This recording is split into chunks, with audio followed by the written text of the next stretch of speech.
Good morning, everybody. This is the 18th of July, and today we have an evidence submission by Lieutenant General Mkhwanazi, and this is who we are having today. It is actually going to be his second submission, where he's going to be responding to some of the responses that were said, and we can't wait to hear more of what he is going to be saying, because now he said something and people responded, and he is going to respond to their responses. I think this is very important. It's crucial for us to get a better understanding. Like we said yesterday, we are at this point, most people genuinely believe that General Subia is as guilty as anyone could ever be guilty. Uh, we also believe the Minister of Police, which is Senzo Mkhunu, is not as innocent as he can portray himself to be, because this is no one of the most important things is that when you look at characters like Kat Matlala, you look at characters like that, the way that they present themselves, you would swear they are innocent. How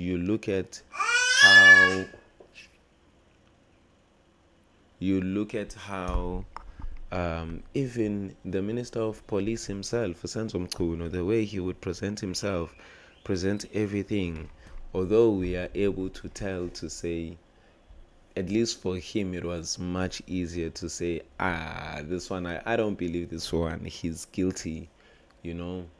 For characters like Kat Matlala, it's a little bit more difficult for someone who knows nothing to tell, you know. He came, presented himself. Why would I lie? If if I say it is like this, then it is like this. I grew up as a street kid and I needed to, you look at his background, you begin to feel sorry for him until you realize maybe this is their modus operandi. This is how they operate, where they genuinely want the public to believe that they are good people and that they are innocent. Well, today we have a general who has been around these streets for quite some time, and I hear some news. Please,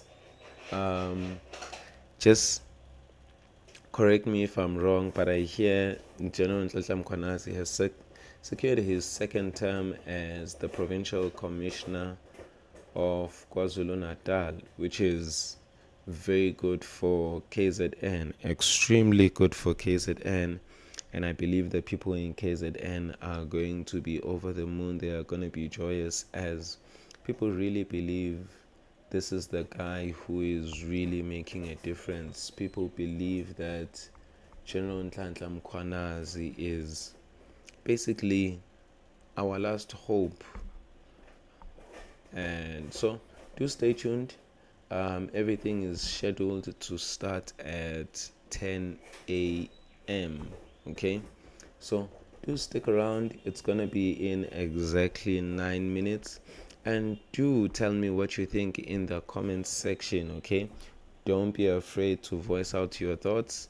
I'm gonna be here keeping an eye on the comments section, and I am going to be responding, giving you my own views as well. Yeah, guys, see you guys in exactly 9 minutes. Cheers.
Honorable members,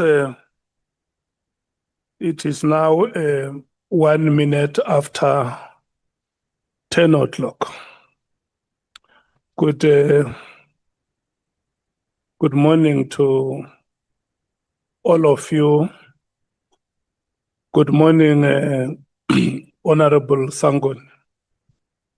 Good morning, Honorable Chairperson. Morning, members. Morning, General. Good morning, Honorable Ngola. Good morning, Chair. And please, let's not forget General Kaman today. And good morning, Honorable Sokanyile. Good morning, Chairperson. Good morning, Honorable Nomvalo, the new Secretary General from. Good morning, Chair, and good morning to the people of South Africa. Good morning, Honorable Skosana. Ngithokoze mgcini sihlalo ngilotshisa nesitshaba sikaZimu namalunga ala eParliamenteni ekulu nabosondaba wonke umuntu okhona olaleleko njenganje ngithi lotshani. Good morning, Honorable Shongwe. Sanbona, South Africa, Sawubona Chair. Siyabingelela San. Good morning, Honorable Breitenbach. Good morning, Chair. Honorable Diane Kolabanat. Good morning, Chair. Good morning, Honorable Cameron. Good morning, Chair. Good morning, Honorable Shikele. Good morning, Chair. Good morning, Honorable James. Good morning, Chair. Good morning, Honorable Vessels. Good morning, Chair. Good morning. Sit down and good morning, Honorable Matthews. I've been here, Chair. Good morning. Yes, no, I know that you have been here. Yes. Advocate Arense. Good morning, Honorable Chair, Honorable members, my colleagues, media, and General Mkhwanazi and his team. Advocate Mkhwanazi.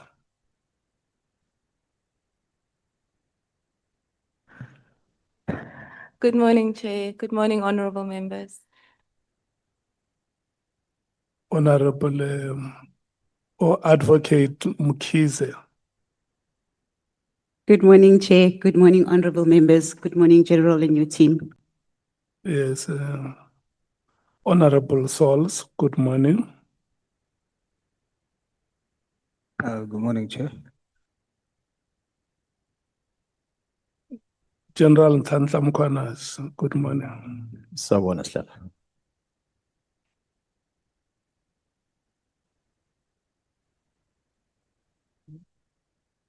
Yes. Let me greet Honorable Mokoena Zondi from the MKP. Good morning, Honorable Member. How are you? Thank you, Chair. And welcome to our proceedings. Good morning, Mr. Tejana. Good morning, Chairperson. Good morning, Dr. Tulio. Good morning, Chairperson and members. Thank you.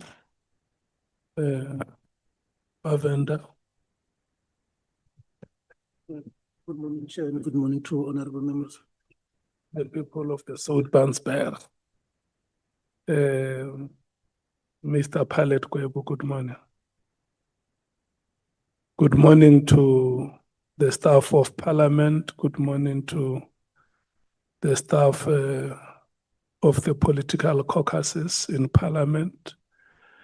And good morning to members of the media. You want to greet me, Honorable Skosa?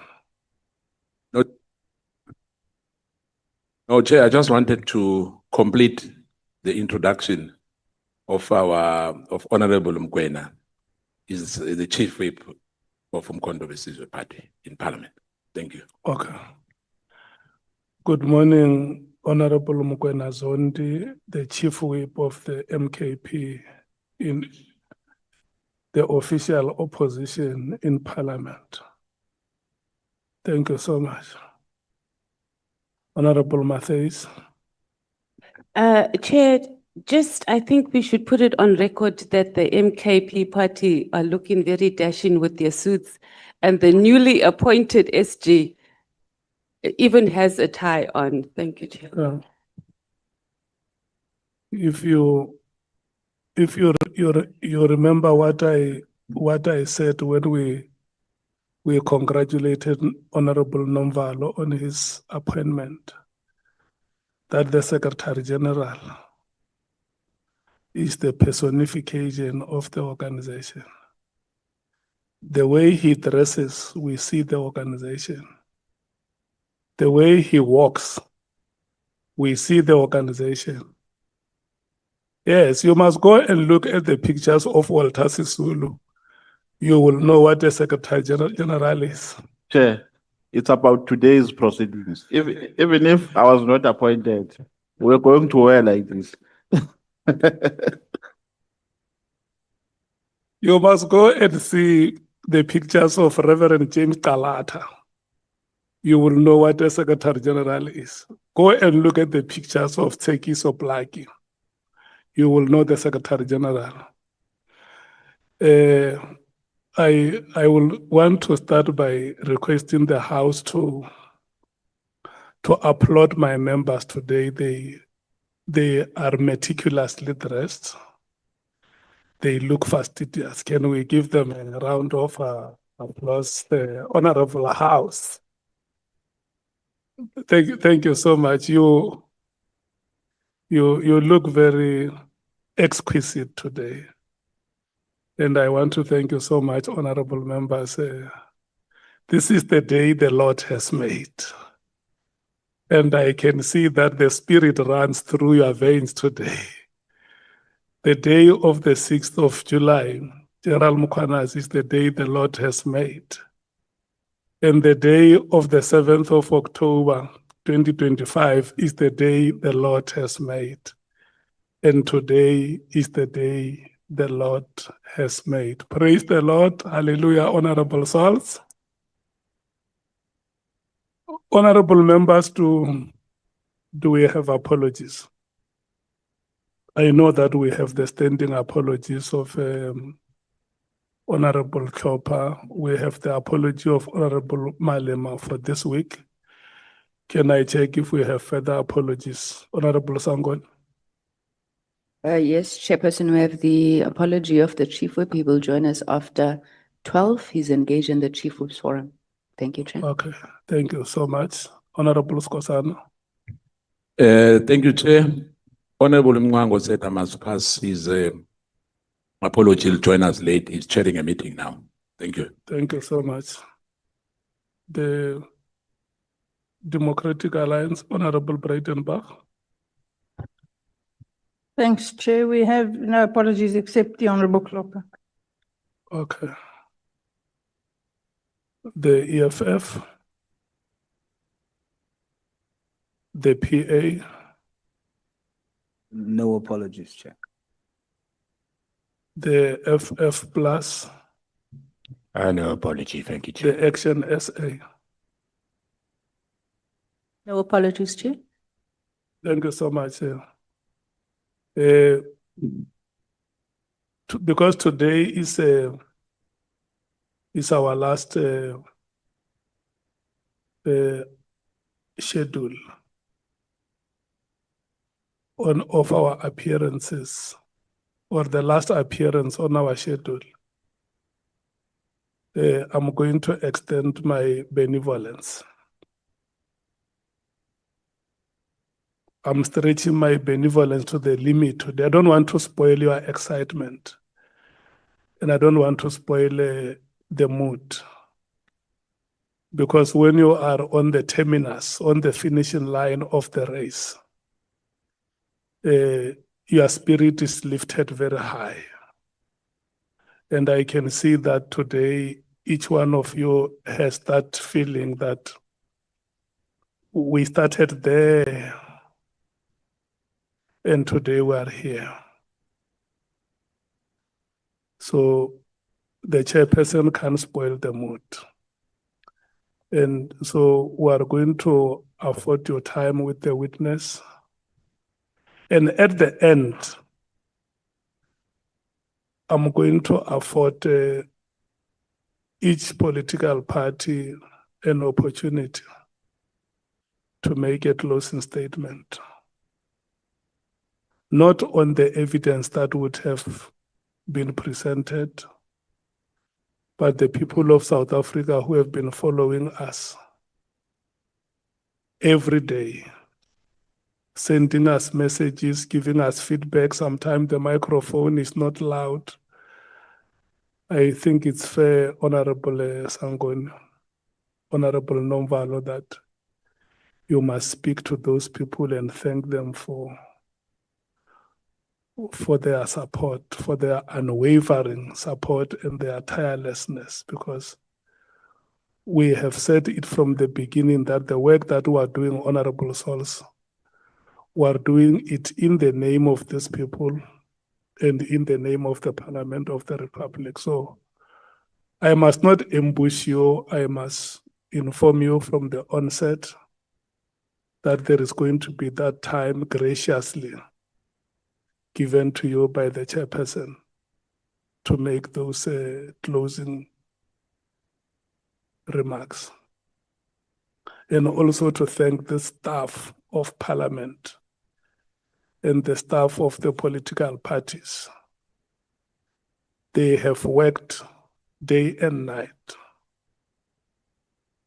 to support you and to make sure that you are relevant in your engagements to the statements that have been made by various witnesses that have come before us. And since we started, I have never seen any controversial report by the media. We want to thank you so much, members of the media, for the manner in which you have reported about the proceedings and developments in this committee. And lastly, honorable members, this one is on you. We are here today because of your efforts. And we are here today because of your wisdom. And for that, I want to thank you so much that we are on the last day of our proceedings. Advocate Arendse, are there any remarks that you will want to make? About the happy time we've had together, Chair. No, that will come later. I mean, now with the proceedings. You must also prepare yourself to come and say something. You will be the first, in fact, to say something. I'll first have to consult with my biblical leader on my far right. Preparing you to know. Thank you, Honorable Chair, honorable members. Today we do indeed have General Mkhwanazi here, who also happened to be our first witness, our last witness. As we had discussed, and I think the Honorable Committee had accepted, that we will not prepare a further or additional or supplementary affidavit, given that there's a lot of moving parts, as it were, in this whole saga, if I may call it that. Hardly would we have deposed to an affidavit, signed it when something else cropped up. So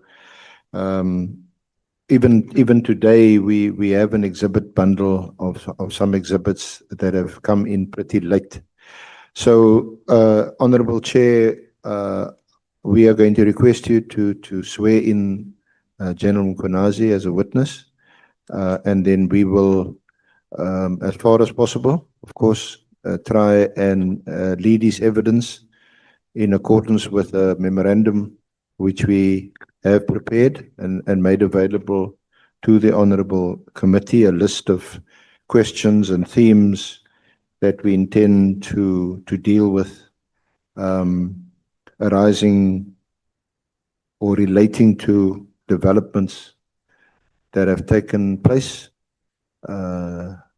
after General Mkhwanazi testified and matters that have come to his knowledge since then. The documents have now been printed and are before the Honourable Committee. Thank you, Chair. Okay. Honourable Sols. Chairperson, given that it's our last day and it's our main witness, will we be reverting back to the model of time that we used at the beginning, where the responses of the witness does not eat in our time, so that we spend enough time and not rush it? What I will do is I will allocate you 30 minutes. And in case you still have questions or matters you want to raise with the witness, I will allow that to happen. Yeah. So I will get indication from the speakers after their 30 minutes has expired, how much more time they would need. Yeah. But we will do that without prejudicing on others. Because I know we will always want to use the first speaker as a measure. We can agree, Honourable Sols, from the onset that we will allocate 30 minutes. And if the Honourable member has to go beyond 30 minutes, it must not be above 45 minutes. I think that will be fair. Is that agreeable to Honourable members? Honourable Skosan. I second that, Chair. Thank you. Thank you so much. General, good morning once again and welcome. We must administer oath, and the remarks that I'm going to make is just to remind you, because these are the remarks that we made when we saw you in previously, that this ad hoc committee is investigating the allegations that were made by yourself, General Mkhwanazi, and that the information you give us here will help us in our oversight and investigative work. The allegations include, amongst others, the alleged unlawful disbandment of the PKTT, the Political Killings Task Team, otherwise known as the PKTT or NPKTT. Number two, the alleged moratorium on the filling of vacancies within the South African Police Services, the SAPS. And number three, alleged corrupt relationship between members of the public and senior leadership of the SAPS, and lastly, alleged political interference within the work of the SAPS. And we have also, we also want to remind you that the evidence or the statement that you make here and the oath that you take here is in terms of an Act of Parliament of 2004, which we call the Powers, Privileges and Immunities of Parliament and Provincial Legislatures Act. And further, that you are reminded that by law, you are required to answer fully and satisfactorily any question lawfully put to you, or to produce any document that you are required to do so in connection with the subject matter of the inquiry, notwithstanding the fact that the answer or the document could incriminate you or expose you to criminal or civil proceedings or even damages. General, be reminded that you are, however, protected in that evidence given under oath or affirmation before a House or a Committee of Parliament may not be used against you in any court or place outside Parliament, except in criminal proceedings concerning a charge of perjury or a charge relating to the evidence or documents required in these proceedings. And once again, please be reminded that in terms of Section 17, subsection 2 of the Powers, Privileges and Immunities of Parliament and Provincial Legislatures Act, a person who willfully furnishes a House or a committee with information or makes a statement before it, which is false or misleading, commit an offense and is liable to a fine or to imprisonment for a period not exceeding 2 years. You are required to take an oath or affirm that the evidence you are about to give is truthful. Which one do you elect? I'll take an oath, sir. You have elected to take an oath. May you please follow me as I dictate this. May you please say aye and state your names in full.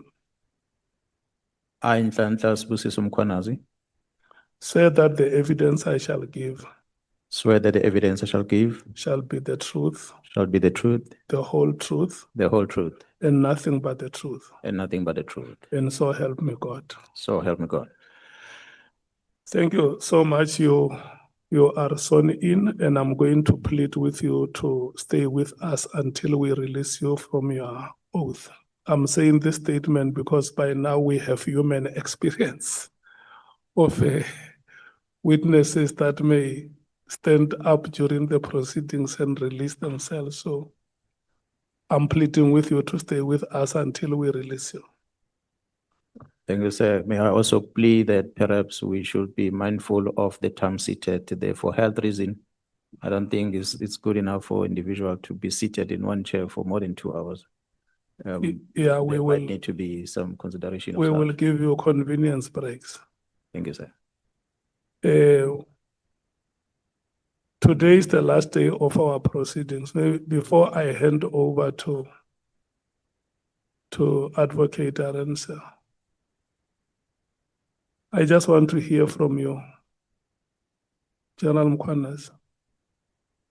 Before we start with evidence, is there anything that you want to say regarding this proceeding since we started with you from that day until? How do you feel if I was going to ask that question? Yeah, no, thanks. I'm not a parliamentarian, so I will not necessarily, maybe it might be wrong for me to judge the proceedings, but indeed, Chair, I've been observing, being worried at times on the posture and the attitude that I see on some of the members in Parliament that seems to prejudge things. My understanding is that the committee's job is to listen to evidence, probe, but not make conclusion on their own that certain things are wrong or certain individuals are wrong. So it is that which was a bit of a concern to me, because if you recall back onto the clips of those sittings, you would have found such instances. But other than that, I think it's been encouraging to see Parliament, especially this ad hoc committee, to work these long hours. And I must take my hat off from the committee members, because at times you'll go to the gym and you come back and you are still sitting, and you fall asleep, you wake up and you're still sitting. And I thought, yeah, no, never seen Parliament work this hard. And I'm sure South Africans are quite happy about that. I am pleased with that. Thank you so much. Thank you so much. Advocate Arensa, how much time would you need? Honorable Chair, yesterday we underestimated, and I think we required a further hour or so after we said from 10 to 1. We're making a bit of a late start also. It's almost 10:30. Assuming you take the lunch break at 1 and you take a full hour, then we would say 4 o'clock. What are you suggesting? That we be given until between 3 and 4 o'clock. Until 3:30. Yes, Chair. If we shorten the lunch break, perhaps.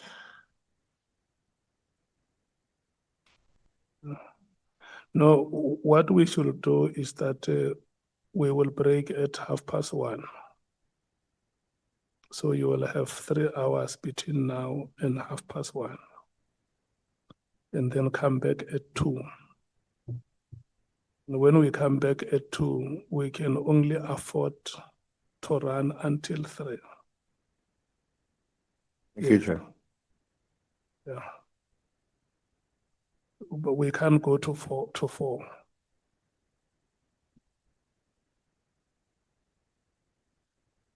Honorable Nomvalo.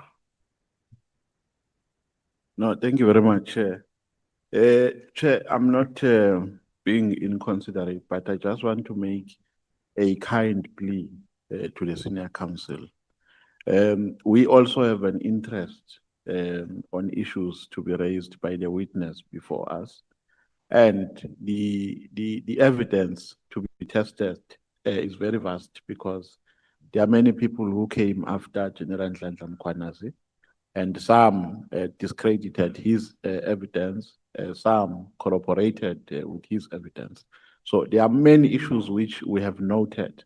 So I want to appeal to the Senior Council and his team that they should not treat today's proceedings similarly to other proceedings that we have held before.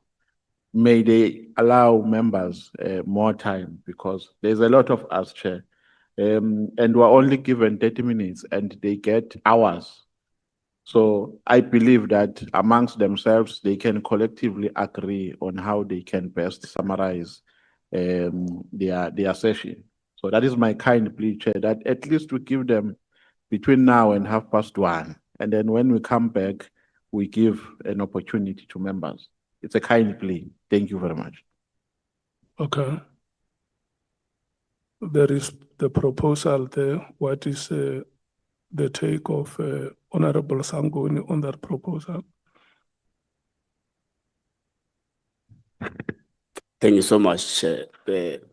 Chair, our attitude has always been that we shouldn't make the issue relating to time to reign supreme, whilst actually compromising the quality of the work that we ought to do. So our proposal would be that let's run until 1:30.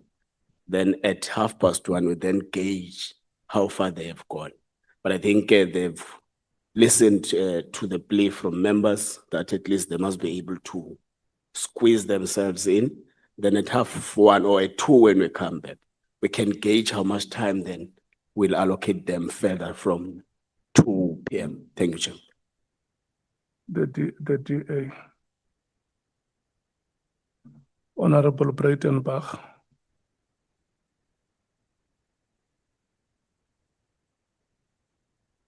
We have no objection to the proposal, Chair. The EFF. Agreed to the proposal, Chair. The PA. Honorable Sols.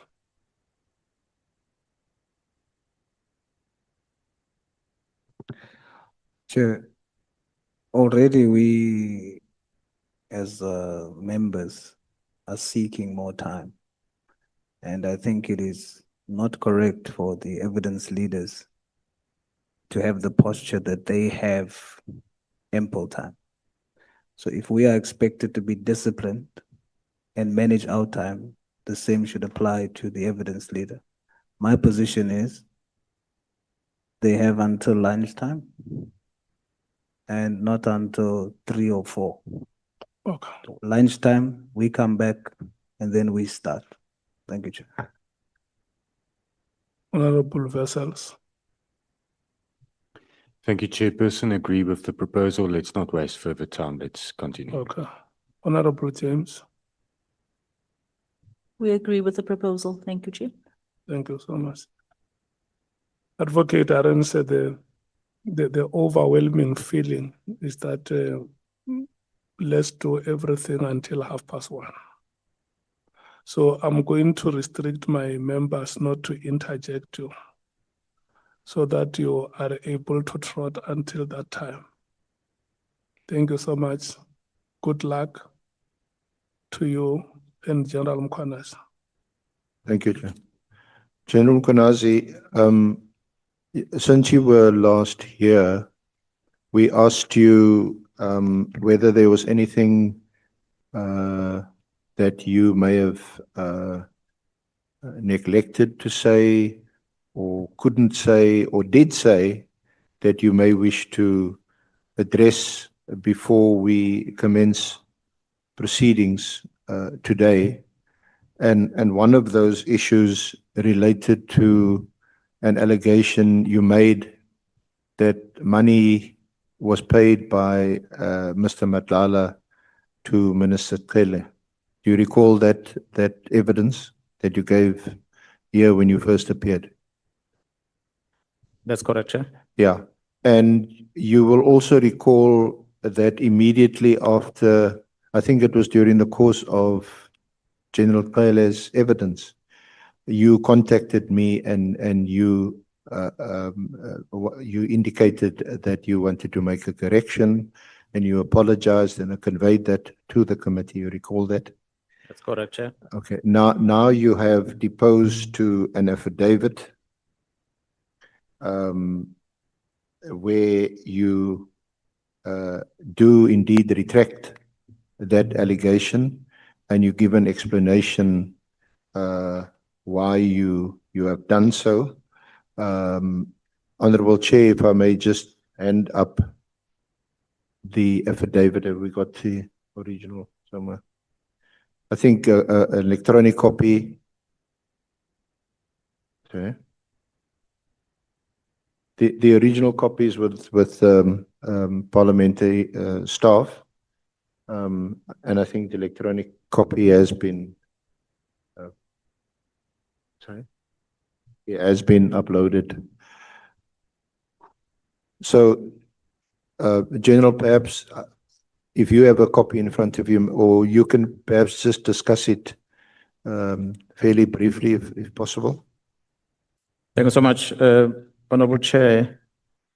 I had made a contact with the senior counsel just before General Cele was led into his testimony last year, and I retracted something that I had responded to one of the members that had asked me a question with regard to the communication between General Cele as well as Usmut Matlala.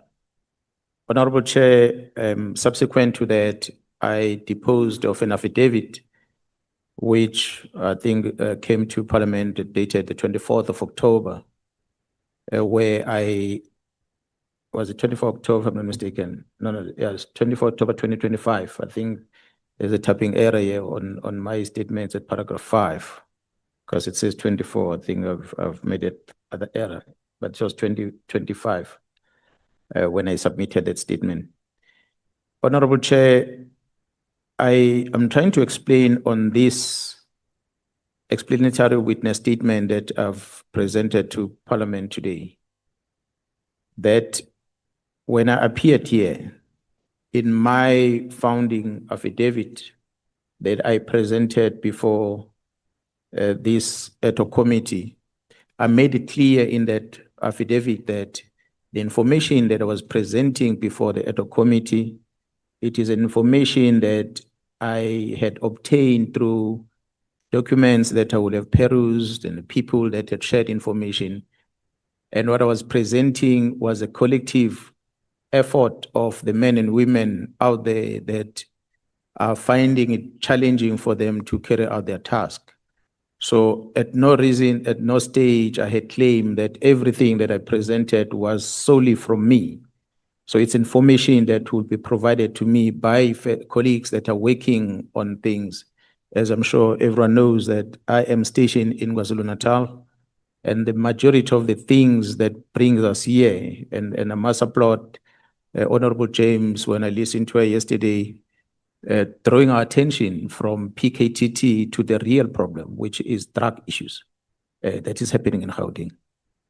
That majority of what we were raising on the 6th of July was in relation to the activities that we're seeing happening in Gauteng province.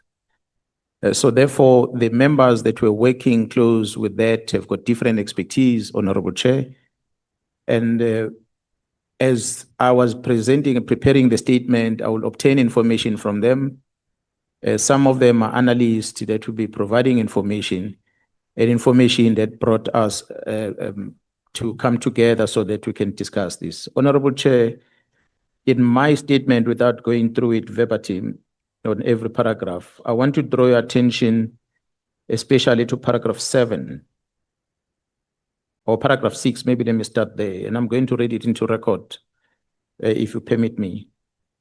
On paragraph 7, on this explanatory witness statement, I'm explaining that in preparation of my evidence before the committee, I relied on information provided by the analyst in relation to the cell phone data of Mr. Matlala's phones.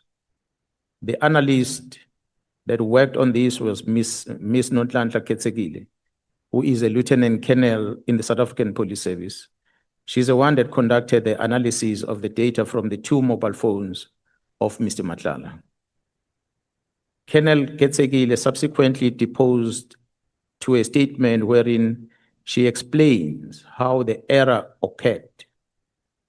And the statement, I'm sure the members have, the statement that she deposed. She says, during the execution of her duties, she was, of course, in the presence of myself and other colleagues, who include the generals that are working on this case, where there was a projection of the data downloads of the cell phones of Mr. Ket Matlala. The 2 cell phones where the information came from Mr. Matlala was an iPhone 16 as well as iPhone 15. And it was discovered during these downloads that there were communications on cell phone numbers of General Cele, and General Cele's numbers were saved on these phones. And the numbers are reflected on my statements at paragraph 7.2.1 and 7.2.2. As you can see, these numbers were saved with particular names, Ndosi and Cele. For those who does not know, Ndosi is a clan name of Cele. So you'll assume that when a person talks about Cele or Ndosi, he talks about the same person. The analyst then explained that in the very same phone, there were also chats that were coming from a different number, which is reflected on paragraph 7.3. And this communication that is dated the 27th of December 2024, it was a communication between Vusmus Matlala and the person on this number that he had saved as Babndos. So right at the onset, you'll assume that Babndosi might be a Cele person, not necessarily General Cele, but might be a Cele person because it's a clan name. But where the error happened, and honorable members must see there on record, and we are reflecting that especially on paragraph 7.5 of the statement. The number that is reflected on paragraph 5.2.1 above, which reads 072-207-3518. That is a number of General Cele. And the number that was communicating on text with Ket Matlala that was saved in Ket Matlala's phone and saved as Babndosi, or the address that Matlala uses, The number reads 072 204 3518. So on the glance, as the members can see, the two numbers are almost similar with a difference of only one digit, right in the middle.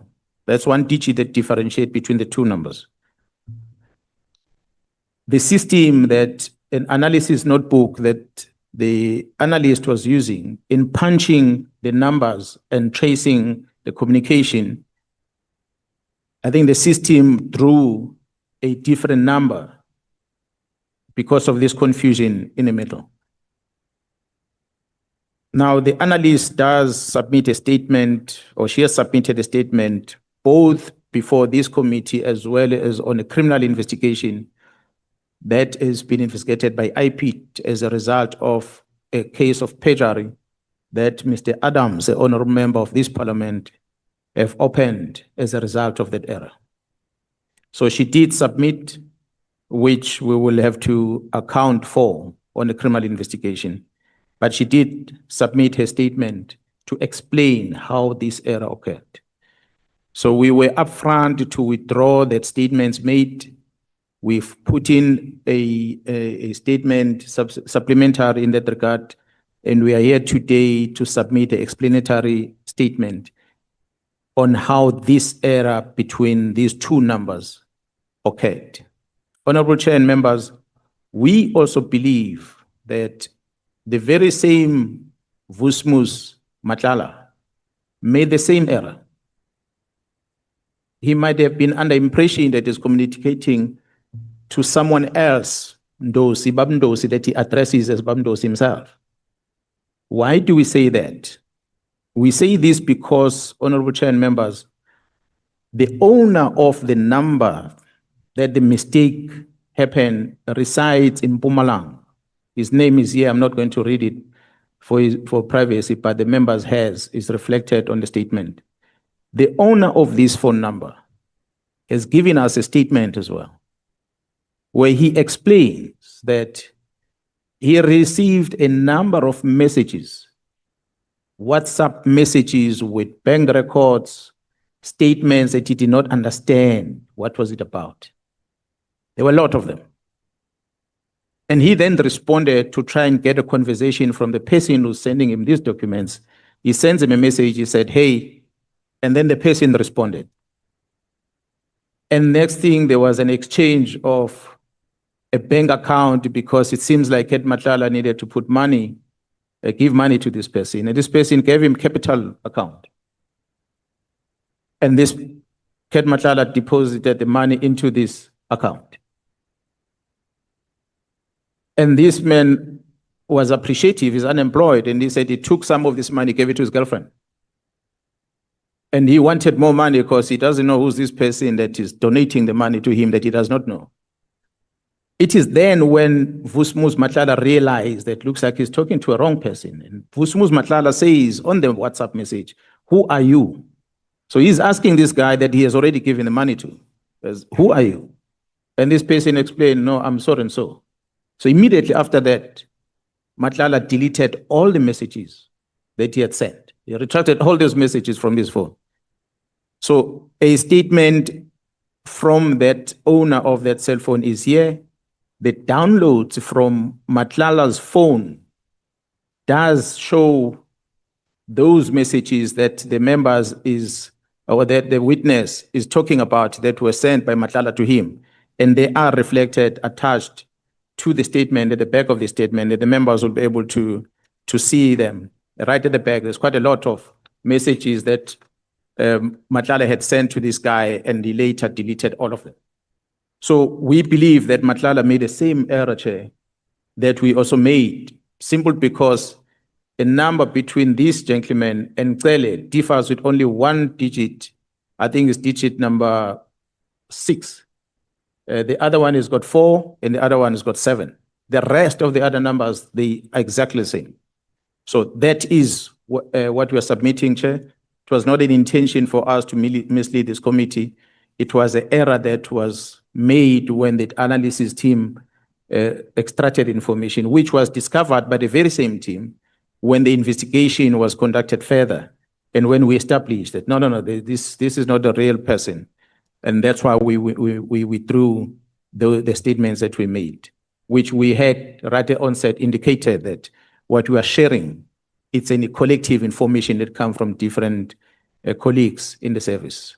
So that's my submission, Chair. Thank you, General. But you do confirm that Minister Cele's number is or was on Mr. Matlala's phone? Yes, we do confirm that there's communication between Minister Cele, or the former Minister Cele, Gerald Cele, and Vusmas Matlala. The only thing that we're withdrawing, it is the WhatsApp communication, and subsequent to that, a bank account and the proof of payment. And we had said, if I may add, Chair, that in our response here, we did say that there was a communication between the General and Matlala. But subsequent to that, there was a bank account that was shared, and the bank account belonged to a third person. And there was money that was moving to that bank account of that third person. And we were to investigate whether that third person is not associated to Gerald Cele. That's what we said on record. So it is that investigation that revealed that actually those two are not related. So the person who actually did get the money just thought that Christmas came early. He was getting a gift from some unknown person. Yeah, So well, not connected at all to Kat Matlala or to former Minister Cele. Indeed, he does tell us that he enjoyed that money and he shared it with his girlfriend. Is there any connection to the Ndosi number? And because you say Ndosi is a clan name for Cele. It is Kat himself that addresses him as Bamdosi. So that's why we believe that he saved this, and this person has got no relationship with Cele clan. He goes with a different surname. Without disclosing the details of the person, maybe I can indicate his surname. His surname is Mhlanga. So you're nowhere closer to the clan of Cele. Now, apart from what on your evidence appears to be a genuine mistake, what made you believe in the first place that Matlala would have sent money to former Minister Cele in this fashion? Honorable Chair, the investigation team, as they were interacting, and we get to see the communication between General Cele and Matlala and the relationship that is between the two of them. It is that what became suspicious as to, but why would General Cele associate himself with this person? And further colleagues that we're talking to, of which some of them I spoke about, and we're going to discuss it later today. A colleague of mine who's the head of human resource management in the South African Police Service, that is Lieutenant General Mkhwanazi, who had indicated to me that General Cele was adamant to want to see him in order to discuss the contract that Matlala had in the police, because there were no orders coming. She said to me that this was after the Durban engagement with Matlala when I spoke to her. And she said to me, Gerald Cele was even so adamant that he wanted to travel to Velkom when she was in Velkom to come and meet with her. So it is that made us to realize that there was that effort from General Cele to make sure that Matlala is assisted to some degree. And of course, the generals going to the accommodation of Matlala in Pretoria, which has already been presented here, that is known. So those are some of the things that made us to feel that there is something that is questionable relationship between the two of them. So when the analyst then starts seeing this conversation, and on the glance, she can come and demonstrate how the system dropped this information that appears to be the General Cele that WhatsApp, the error occurred. We had no reason but to believe that there is something to be investigated between the two. And considering the fact that this contract, when it was awarded, we are not saying that there was any role that the general played, but when this contract of Matlala was awarded, Minister Mkhwanazi was not in, when the process started, Minister Mkhwanazi was not in the organization at the time. Gerald Cele was the executive authority at the time. So at least on the face of it, there appeared to be some connection, and so when you miss one digit on two numbers that look almost exactly the same, there's no reason to think that it was done maliciously or with some ulterior motive. No, definitely, there was no ill intention. Yeah. That's why we withdrew and made an apology upfront. Now the one person whose name does feature prominently in the WhatsApp exchanges between Mr. Matlala and Mr. Mkhwanazi is Minister Mkhunu.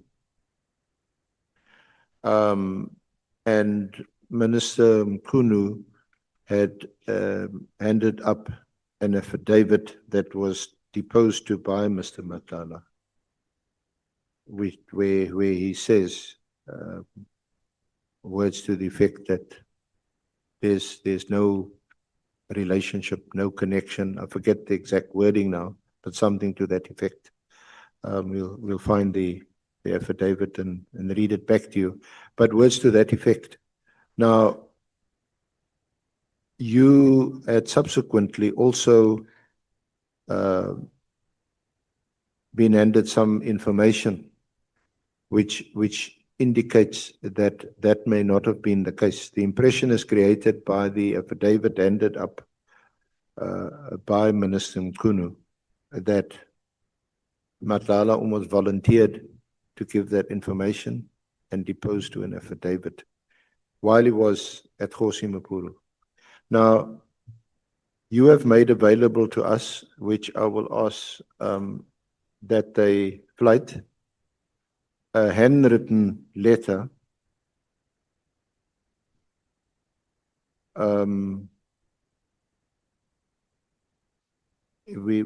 it is in the pack, so Honorable Chair, honorable members, you can see it yourself. It seems to be addressed to Nhlamulo, NHLUMULO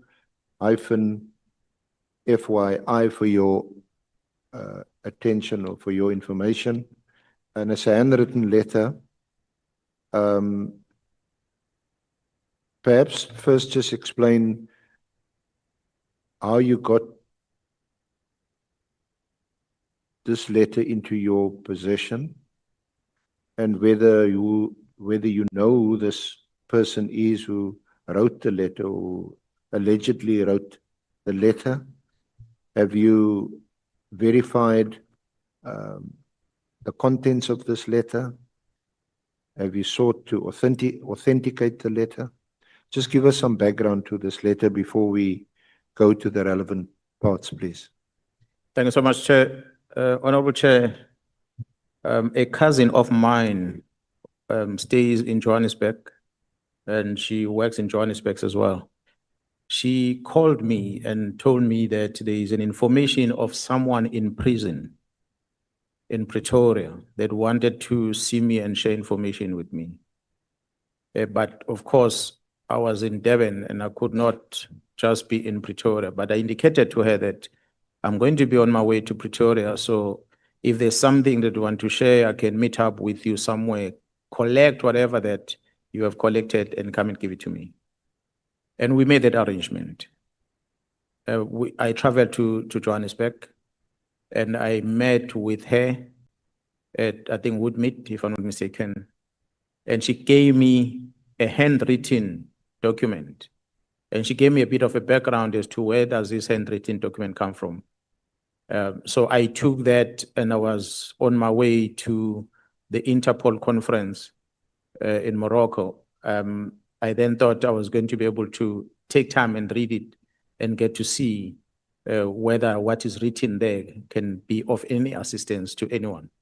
So that's a background of how I got the letter. When I asked her how she received it herself, she said to me she got it from a gentleman who went to fetch this letter from prison, from a person who wrote it in prison. As you can see, the letter is not addressed to me. It's addressed to someone who I don't even know who the person is. I had to make an inquiry as to who is Nhlamulo. And my cousin then explained to me that Nhlamulo is a member of MK party. I don't know if he's a spokesperson or what title does he have, but the person that wrote the letter is a friend or is a person who grew up with Nhlamulo, so he knows Nhlamulo very well. And as a result, that person was addressing this to Nhlamulo. And apparently the intention was to ask Nhlamulo to bring it to me. But it is said that Nhlamulo was not available. I think he was in Cape Town. And if I'm not mistaken, Nhlamulo would have sent his father to go and meet up with this person. And that's how the father collected this information. And that information was passed to my cousin, and that's how it got to me. So the person wrote like this, and I confirmed her whether can I present this thing before the committee, and he said, yeah, he's willing to testify. He's currently in one of the correctional centers in Gauteng, but no longer in Khosimapuru. And he had even put his name right at the bottom, because I thought we could redact the name in order to protect him. And he said, no, he doesn't mind. He can tell it as is. So that's why we have it here before us. Sorry, and this is a convicted prisoner. I'm not sure of his status, but what I read from here, he said he's been in that, I think, in custody for more than 3 years. So whether he's convicted or not, I've never investigated. Waiting trial for 3 years, a bit long. There are a lot of people that can be waiting trials for many years in our facilities. Like in the Senzo Moyewa. But so his name appears to be Jermaine Prim. It's right at the end of this letter, just above the digit 8, Jermaine Prim. Yeah, right at the end is written Jermaine Prim, and he signed it. Yeah.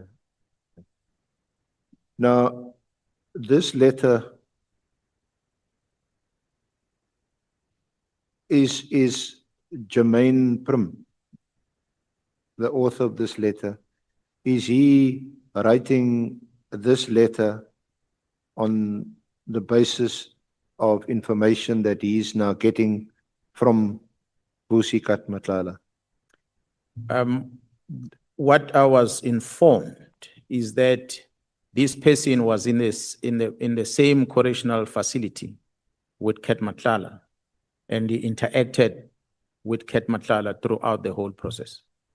In a matter of fact, what the information I have is that it was just the two of them in the cell.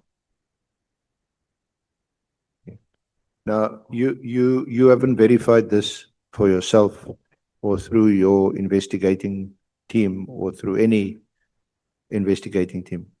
Yeah, well, no. I've shared this information with the team in Gauteng as they are investigating some other cases in Gauteng, but not necessarily me, myself, to get involved with that investigation. Now, you agree that there are a lot of names in this letter? According to what is written, this man, because I established as to how did he gather the information. Information I got is that Ket was telling him things, and he will take a pen and a paper and he will write these things down without Ket knowing at the time. So that's why I was worried about this coming out in public, that maybe his life will be in danger. And he said, no, he's no longer even in the same facilities, so he doesn't mind. We can make this public. What he writes here is stories that he was told by Ket inside that correctional center.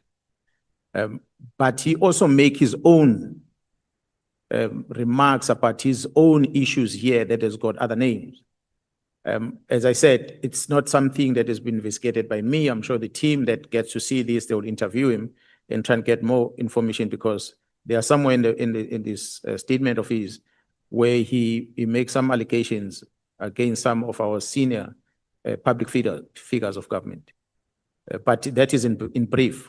I would say more than 90% of what is here, it's what it's been told to him by Ket Matlala.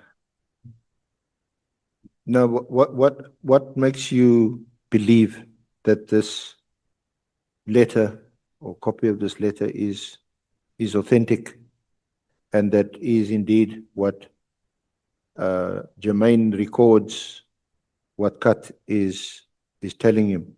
They obviously have a lot of time to do this sitting together in a cell the whole day.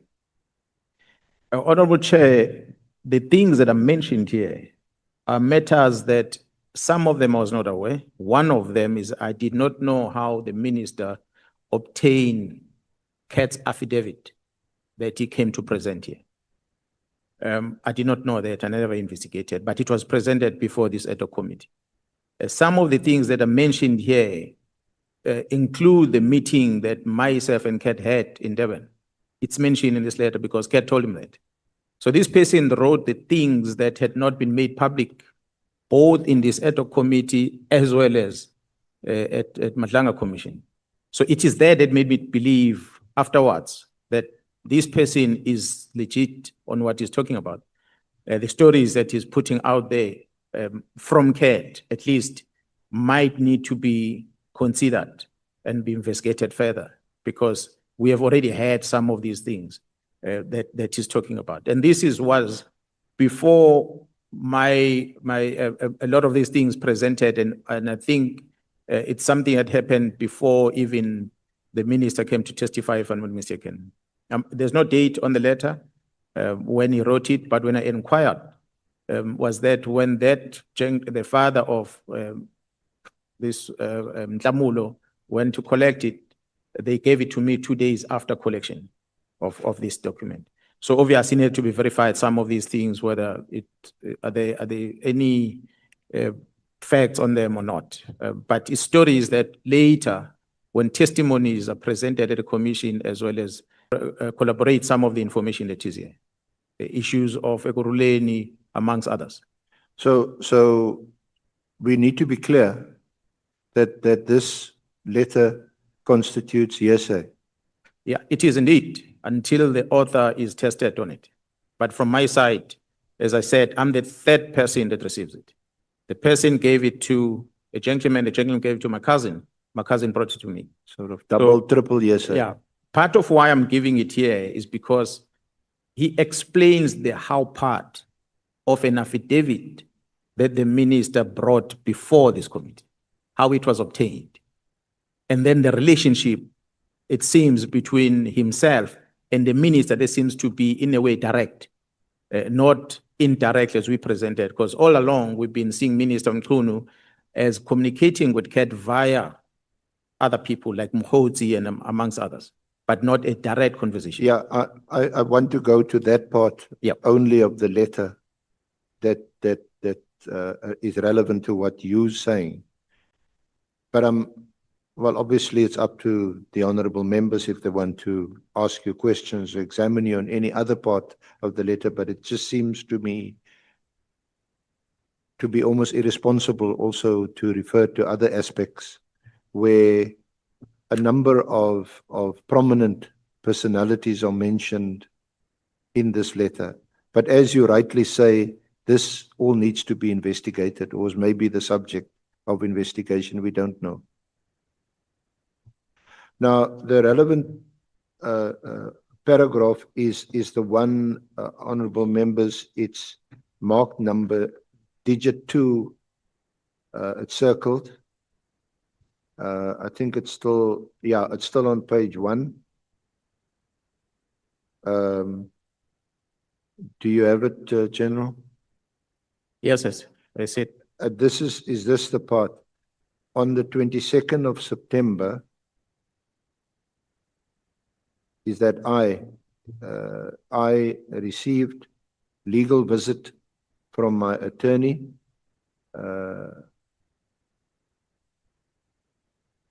Natasia's somebody, or can you pronounce that surname?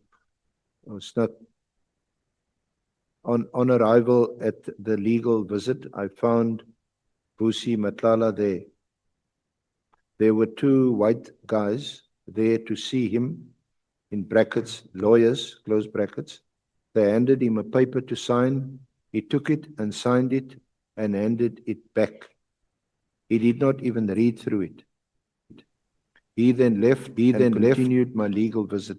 Upon arrival back at the section, I asked him who those lawyers are, because I know Oudis, and it's now the relevant. Not him. It was also definitely not Mkhwanazi. He then told me that they are Senzo Mkhwanazi's lawyers and that they asked him to sign a statement saying he doesn't know Mkhwanazi.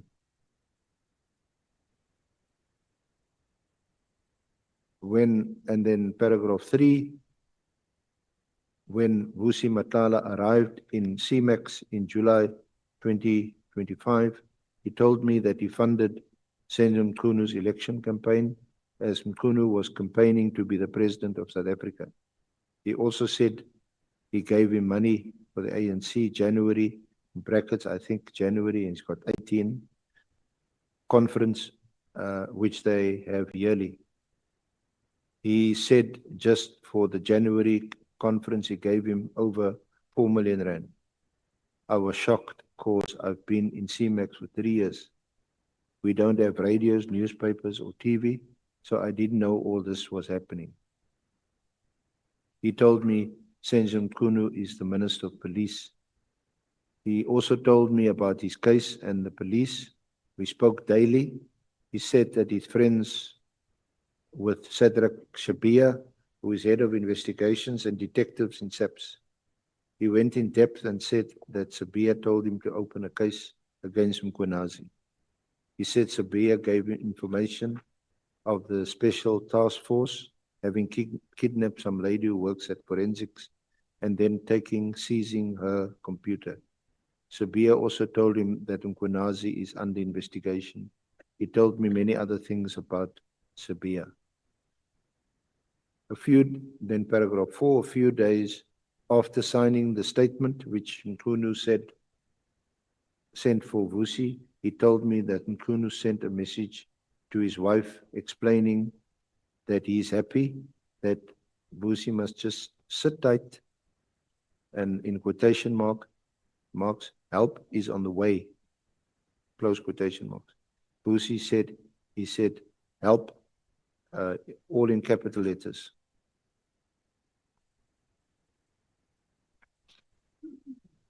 So, General, is that the part that you wanted to highlight for the purposes of this discussion about Minister Mkhwanazi? Honorable Chair, in this 8-page statement has got too many things that are relevant to this committee. Too many beyond this one. These of the statement of Minister Mkhwanazi doesn't start on paragraph 2, it starts from paragraph 1. The events that happened before the lawyers were spotted in prison. That's what I'm saying, is something can be investigated. If the phone records and the visitors registers of these correctional services will be able to prove whether such visits happened, was this statement obtained from the prison, and so forth. This person is telling what Kat told him. But beyond this, Honorable Chair, this person talks about things that we did not talk about here. And one of them was the meeting between myself and Vusmus Matlala in Durban. It is here in the statement, because Vusmus Matlala told him about it. That's why he makes a reference to it. I wanted to get there after. Yeah, after but this. what I'm saying, Chair, is that there's just too many other things that are here that might be relevant. There is Kati Somalife's issues here that this man is talking about. There are border issues here that are part of the letter of the minister. So there's drug issues that have been spoken about in this letter. So if we're going to only take one paragraph and exclude the others, we might miss something. It is something that sorry, I'm present. General, just a correction. It's not what I can't tell you what to testify to, what to say. This is a document you've presented to us. Yes. If you want to go through the entire document and discuss it, then feel free to do so. Okay. I was honing in just on the one aspect, which is the letter, the statement. The statement of the minister that the minister had made to us under oath, and there appears to be some other version which is hearsay at this stage and which needs to be corroborated. But if there's anything else in the letter or the whole letter that you feel you want to discuss, then you must feel free to do that. Okay. Yeah, no, well, SC, you've touched on the events that this person is talking about, what he saw with his own eyes inside the correctional service. But what also transpired is right at the beginning on the 9th of September on paragraph 1, which I will also want to invite you to first take that part. And after reading that part, then you can be able to link up with number 2. And that first part, and I don't know if you want me to read it. Okay, I'll read it. On the 9th or the 10th of September, there was a conference call between Shamila Batoy, Senzo Mkhunu, Lawrence Odes, Musi Matlala's advocate, SAPS General, which he didn't name. It's just an issue about which September they're talking about in the statement, because it's not detailed to which year is that.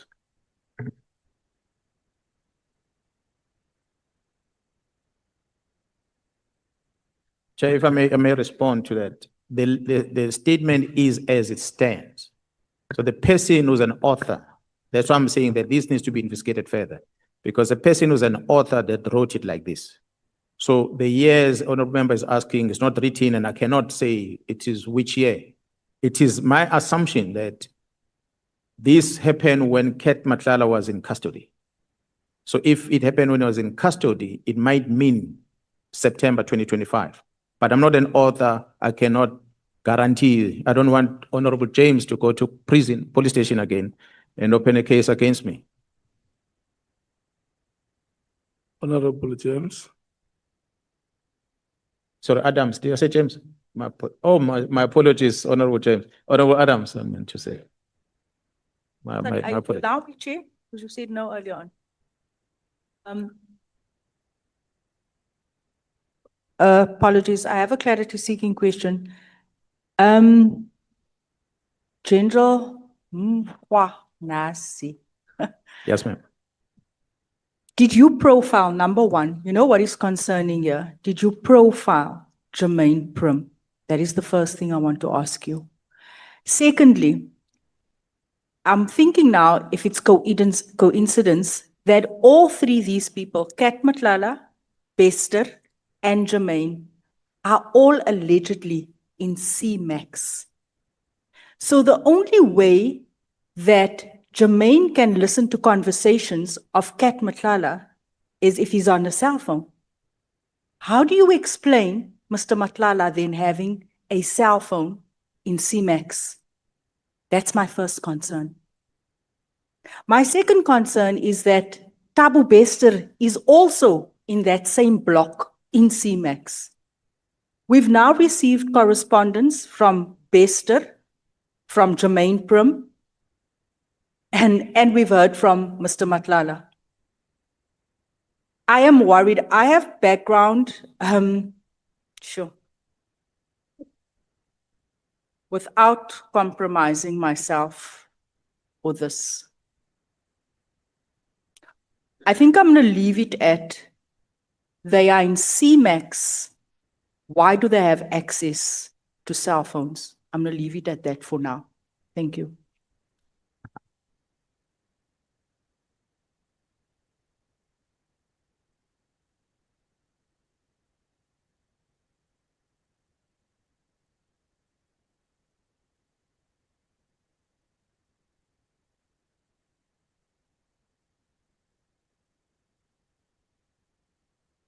Honorable Chair, I'm not sure if I can maybe just make some comment, and maybe as a follow-up to what Honorable James is raising. I'm trying to find the actual paragraph here, but in this statement of this gentleman, this person alleges that Kat Matlala has freedom inside the CMAX. He is very close with the head of the facility. That's why he can get around and can get things done with ease. So it then explains that, and he says he was sharing a cell block with the two of them. They were together. Obviously, we found the cell phone thanks to the Commission of Correctional Services that dispatched in a suspicion after the address that something might be happening in that cell. So the commissioner phoned me to send people to go, he said he sent people to go to the cell and they found the phone. And luckily that phone has helped us with a lot of these things we investigated. How did the phone get to Cat inside the cell?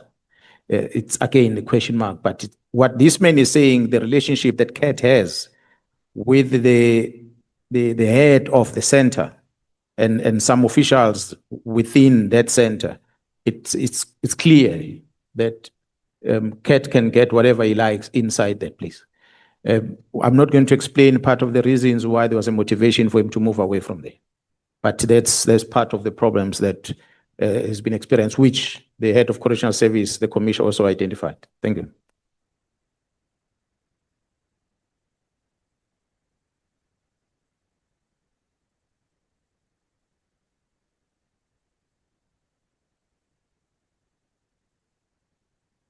Thank you. General, just as a matter of information, perhaps, well, you would know. You know that Radovan Krecha was also there at Kgosi Maphuru.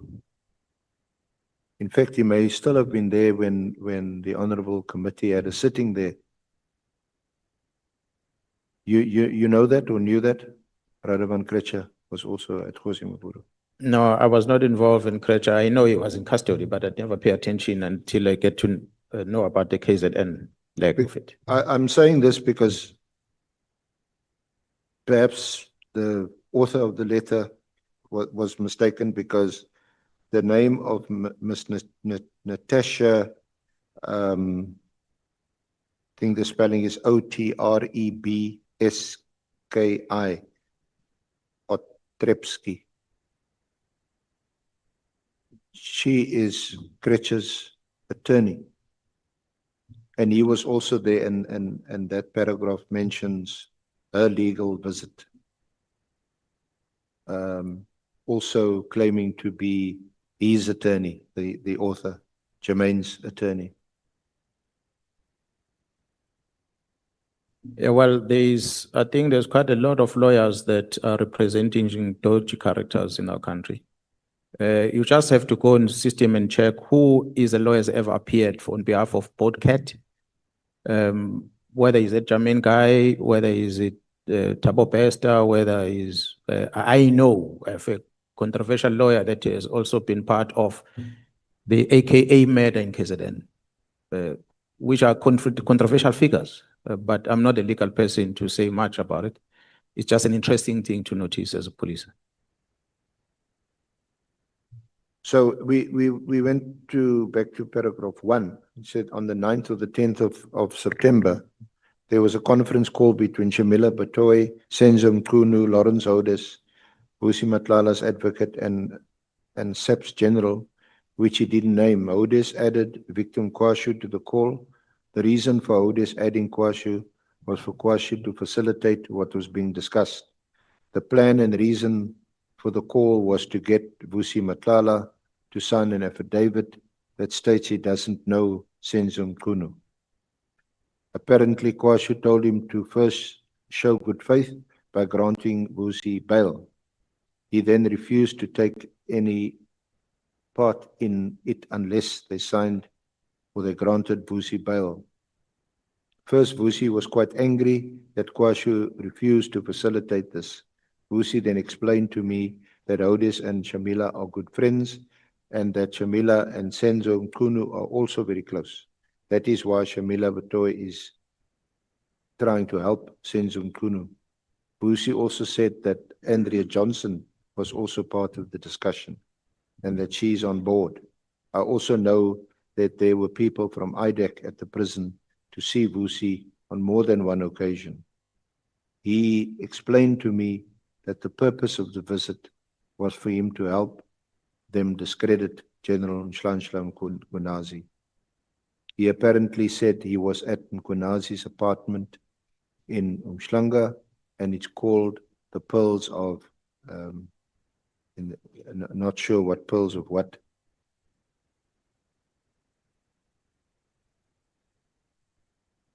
So General, that you say is also then, and it's something I wanted to come to, which is a matter that you also didn't tell us in your affidavit or in your oral evidence. Just raise this. It was mentioned to us for the first time, the allegation of adults, yeah. This was stated in Mr. Matlala's affidavit at paragraph 126, meeting with General Mkhwanazi. I met Lieutenant General Mkhwanazi at the Pearls. Is that the Pearls he's referring to in this handwritten letter? Yeah, well, this is, I believe, what this gentleman had was told by Ket Matlala even before the ad hoc committee went to hear from Ket Matlala himself. Yeah. That's why I have no reason to doubt some of the content that he wrote here. So Matlala said, I met Lieutenant General Mkhwanazi at Pearls of Mhlanga on 15 April 2025. Minister Tele had arranged for me to meet him. This was the result of my interaction with Minister Tele regarding issues with my SAPS contract. Minister Tele advised me that he knew Lieutenant General Mkhua, but the person who was very close to her was Lieutenant General Mkhwanazi. Before we proceeded to the meeting, I contacted Lieutenant General Sinona, who is also the head of the Hawks in KZN, as I was not comfortable to meet Lieutenant General Mkhwanazi alone. I first ran this by Minister Nkele, and he okayed it with Lieutenant General Mkhwanazi. The meeting was scheduled at the Pearls, and upon arrival, we met him outside. He told us to follow him, went up in an elevator to what I assumed was his apartment, because he offered us drinks that were in the fridge. During the meeting, Lieutenant General Mkhwanazi told me that he had heard I had problems with my contract, but he also has problems which he needed to assist him with. He acknowledged that I had been complaining a lot about my contract and saying that they weren't paying on time and not sending enough purchase orders. He then said, to help my contract flow, I needed to cooperate, because he was very close to Lieutenant General Nkua, the head of human resources who oversaw my contract.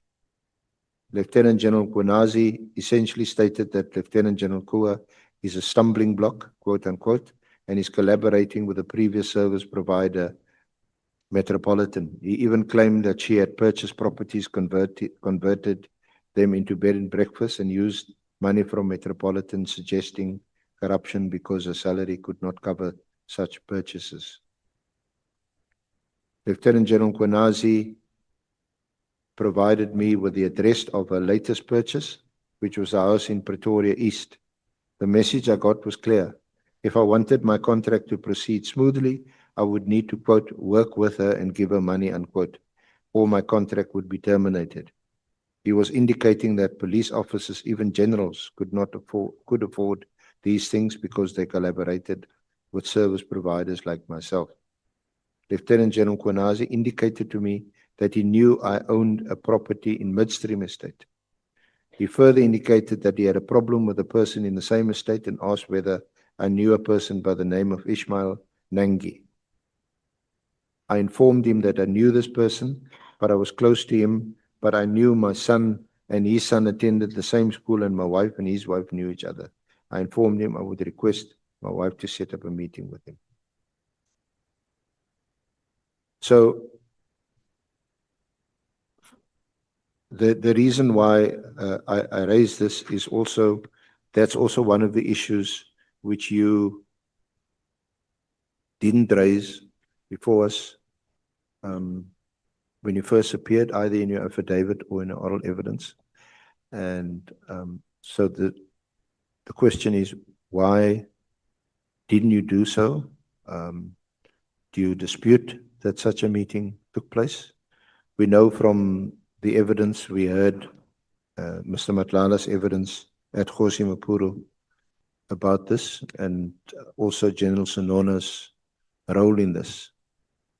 So this is also an opportunity for you to explain why you hadn't mentioned it in the first place?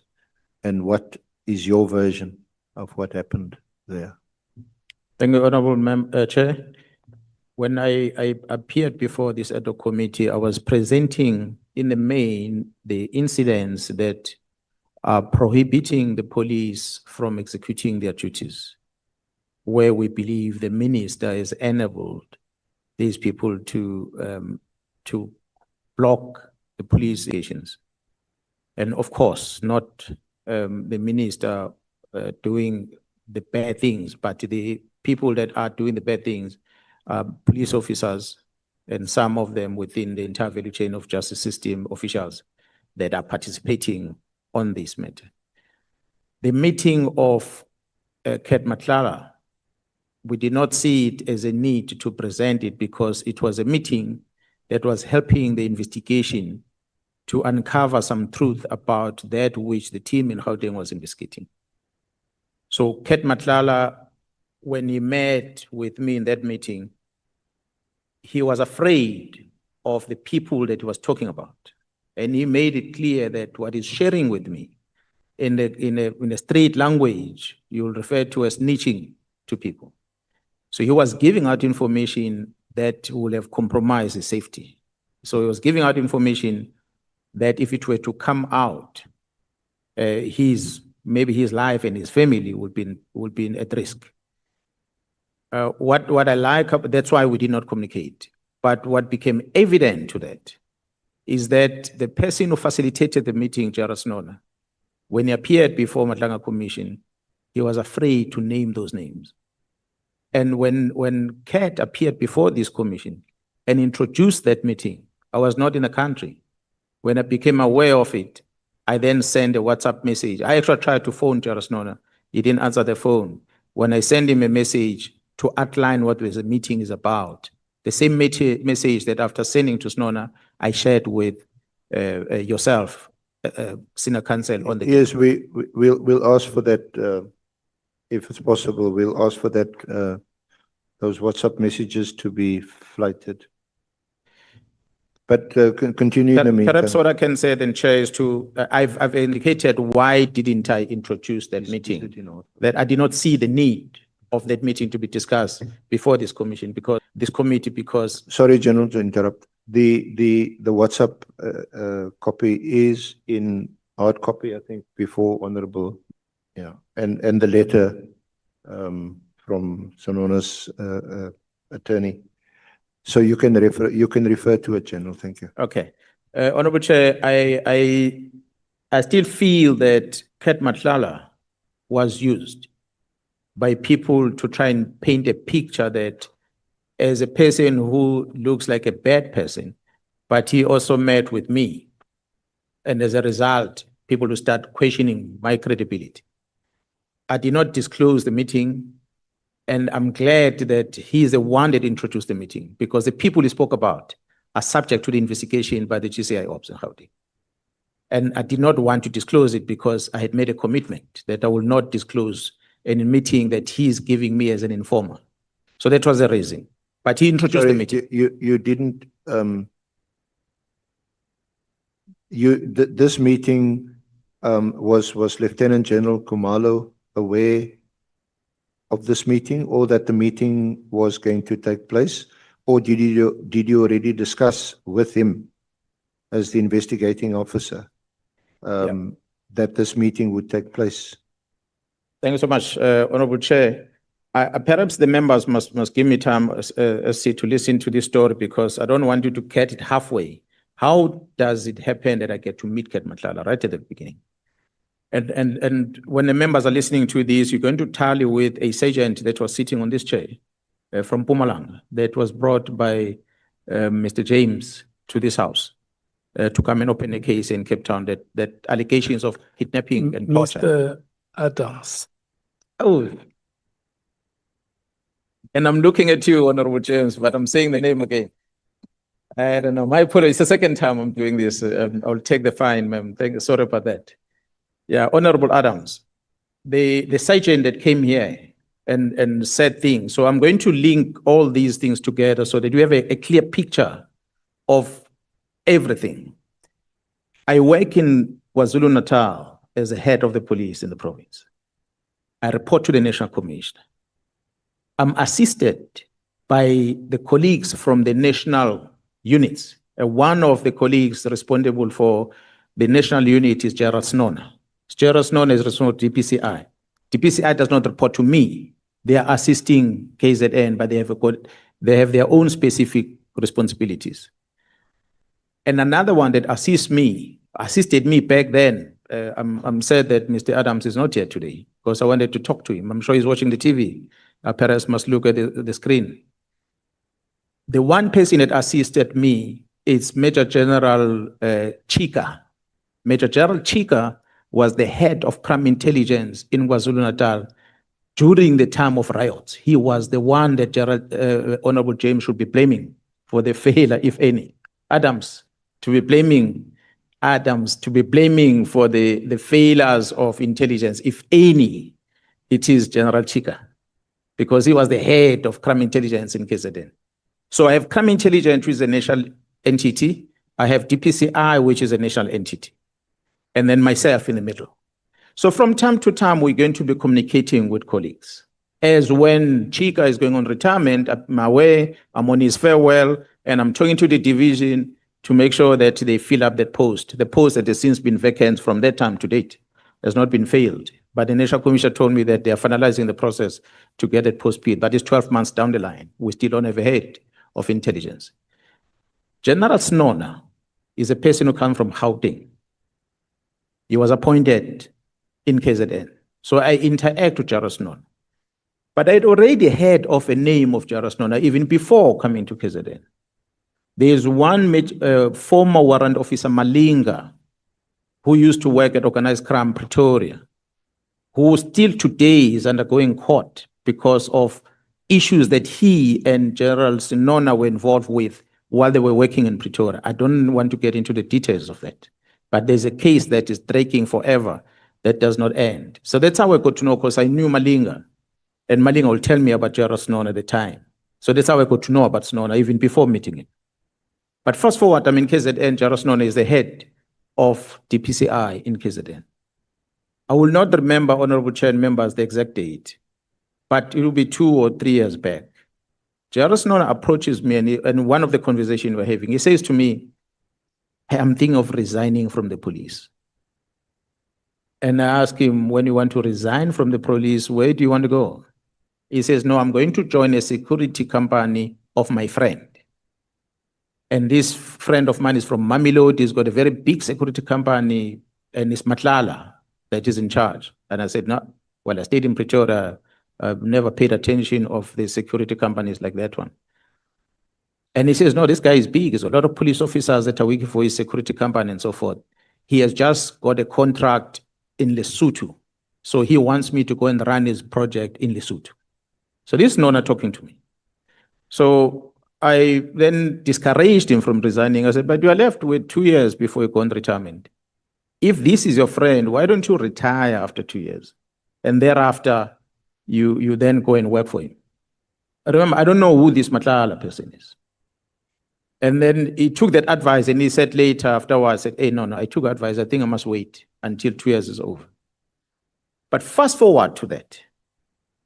A kidnapping case is reported of Kwatuguza. And a Muslim guy is kidnapped from the mosque, and he disappears, and nobody traces him. They don't know where he's whereabouts. Such cases are handled by DPCI. So DPCI is involved. The team of DPCI has some members, technical team from the province, which is TRT, that works with them. And some dog unit members, flying squad, they will form a team. But it is DPCI that deals with it. And these other members will just be in support. So then they say to me that there's an incident that has happened where the family was called, and the ransom demanded, the family was called from a number in South Beach in Durban, next to the beachfront. When the team followed up, they discovered that a person bought airtime and loaded it on the phone and made a phone call. And they could identify the person that went to buy airtime on cameras, and they followed that person. The person said, the person who gave me the asked me to go and buy airtime, gave me 50 rands as a payment.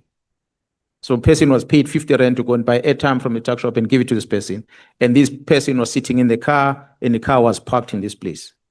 So the team followed that car. They discovered that it's a bakkie, a white bakkie with no number plate. So they started following the movement of that car through cameras in the assistance of security companies in KZN, because they're very good with these cameras they put out there. They helped the team to trace the movements of this car. So until the car disappeared in the air of Mayville, Katomeno side, they couldn't locate it. So then they went back to check all the other cameras in Durban to look for this car, if there's somewhere the car was picked up early in the day or afterwards. So they picked up the car, stopped at the shop somewhere. And this individual got out of the car, they entered that shop. So they went to that shop and they downloaded the footage, and they identified two gentlemen in that footage that came from that bakkie. And one of the people they identified was Mr. Nangi, which was well known from the police as one of the high-profile wanted person on kidnapping in Mozambique. So that's immediately the team knew that means it's Nangi that is behind the kidnapping. And Nangi lives in Gauteng. So they went to trace the movement of the car at Marankin toll gate and all the other toll gates on the entry. They discovered that indeed this car had drove past there. And Nangi was driving, and he would be one passing the toll gate and paying. And they were easily, because I would ask them, why you say you identify that it's Nangi? He said he's got a funny eye. I don't know how his eye is like, but that's what draws attention on the team. So the team then moved to Gauteng.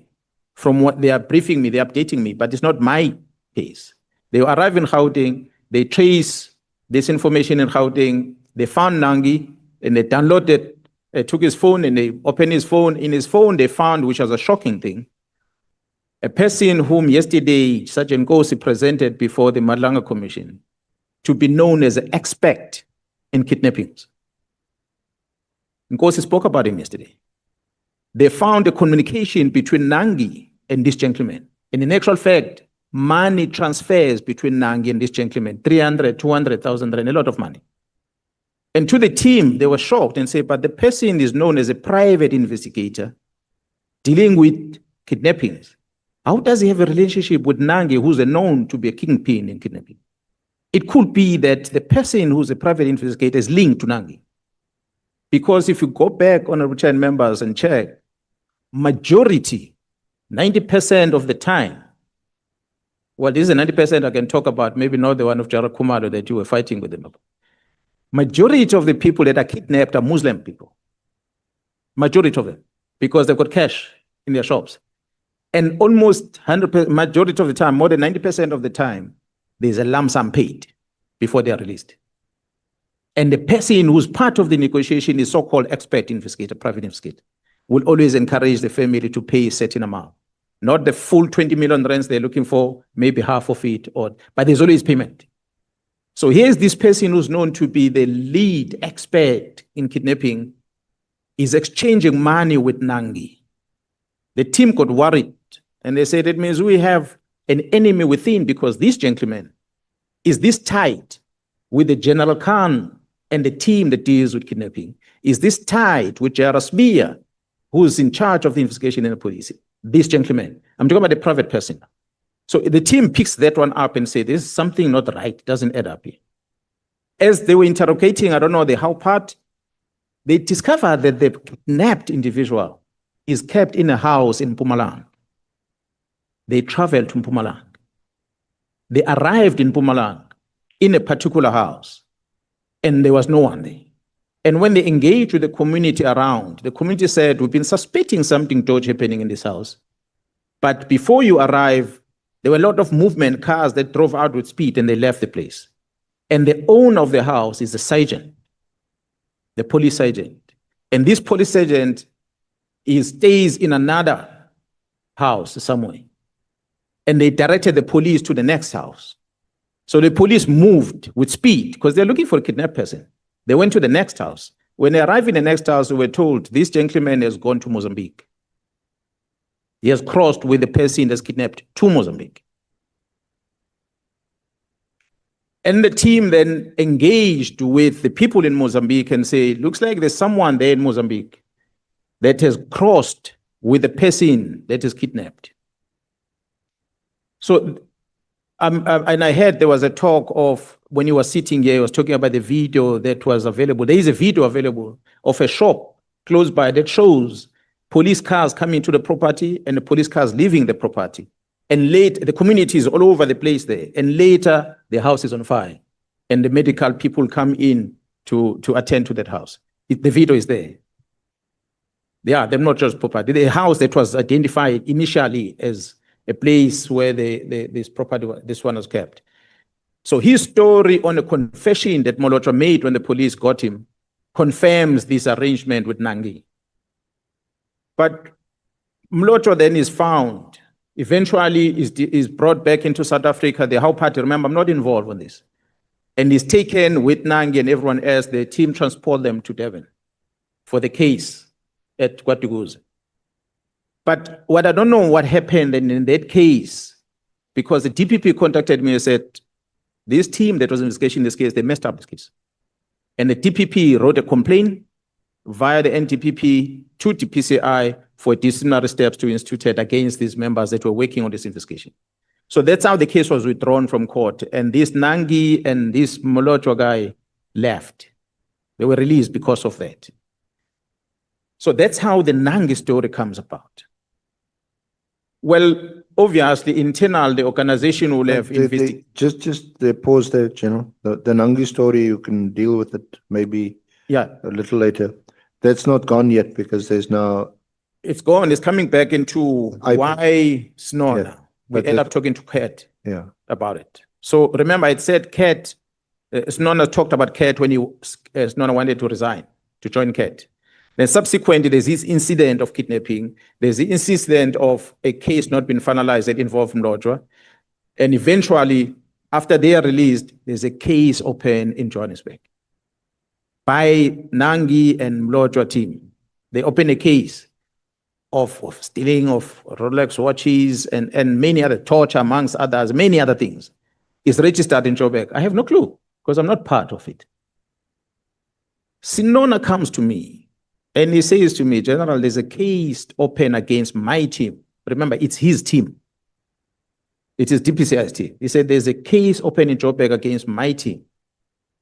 And the case is opened by Nangi and the people that are with him. And I took note. I said, oh, well, what is the case about? He said, no, torture and all those things. And I said, but was he tortured? Were they tortured, these people? And he said to me, no, they were tortured in Mozambique. This guy, when he was arrested in Mozambique, was tortured and so forth. But Snona sounded like he was not even part of the team. When the team was doing all this movement, he was not there. But I know today he's also facing a disciplinary case. I don't know why is he facing a disciplinary case, but I'm not part of it. But he tells me this thing. He said, there's a case open in Joburg. Unfortunately, you, Mkhwanazi, you are one of the accused in that case. So I asked him, why am I accused on the case? I said, I don't know. He said, no, they're alleging that you were part of this. So I just laughed it off. I said, it's one of many other cases that will be thrown on me. Maybe someone influenced that. I'm not going, well, I guess if it's there involving the police, IPT will investigate like many other cases. So we end there with Snona. Few weeks later, Snona speaks to me again, face to face, and he says to me, General, I found someone to help withdraw that case against my team. So then I asked, but when you say you found someone to help withdraw the case, how is this person withdrawing the case? He said, no, this person spoke to one of the complainants. So I asked, who is this person? And he said, Vusmus Matlala. Now I already know the name Cat. And I said, but okay, you said you found him. How did you find him? So no, I was with him in Gauteng. And I told him that there is a Nangi guy that is opening a case against my team. And Cat took the phone, he called Nangi.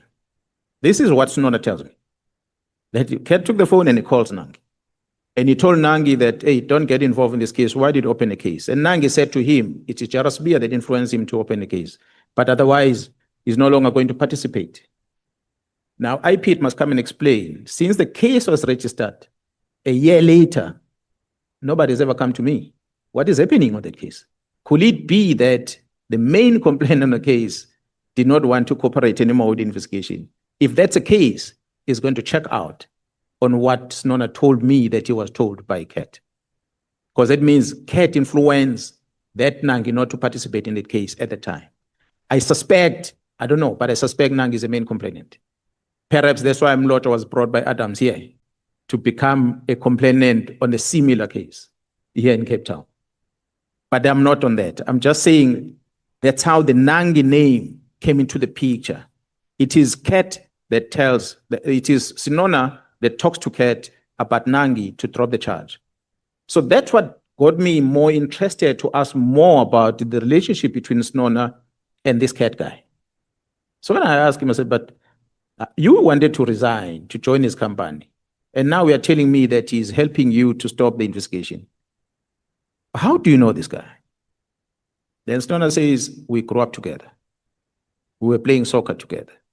Then I remember I said, but you said Kat stays in Mamelodi and you are from Social Move. How did you grow up together? This township are far apart. He said, no, we're playing soccer together. That's how we know each other. Remember the time, I don't know the age of Kat. I don't even know how old he is. He's just telling me about they grew up together and that's how they got to know each other. So I had no reason not to believe him. So I said, so he's your brother, né? Is that close to you? He said, no, he's my brother. Then I started saying to him, but there's investigation happening in Gauteng where this Kat is got issues that are questionable about him. So you sure you're not part of the wrong? He said, no. Kat is, I know him as a clean guy, he's my brother. Even if you check the phone communication between me and him, we are brothers. So I had no reason not to believe the head of the Hawks in KZN when he tells me this, that Kat is just a brother. I finished the conversation, I talked to Kumala, I said, Sinona has this close relationship with Kat.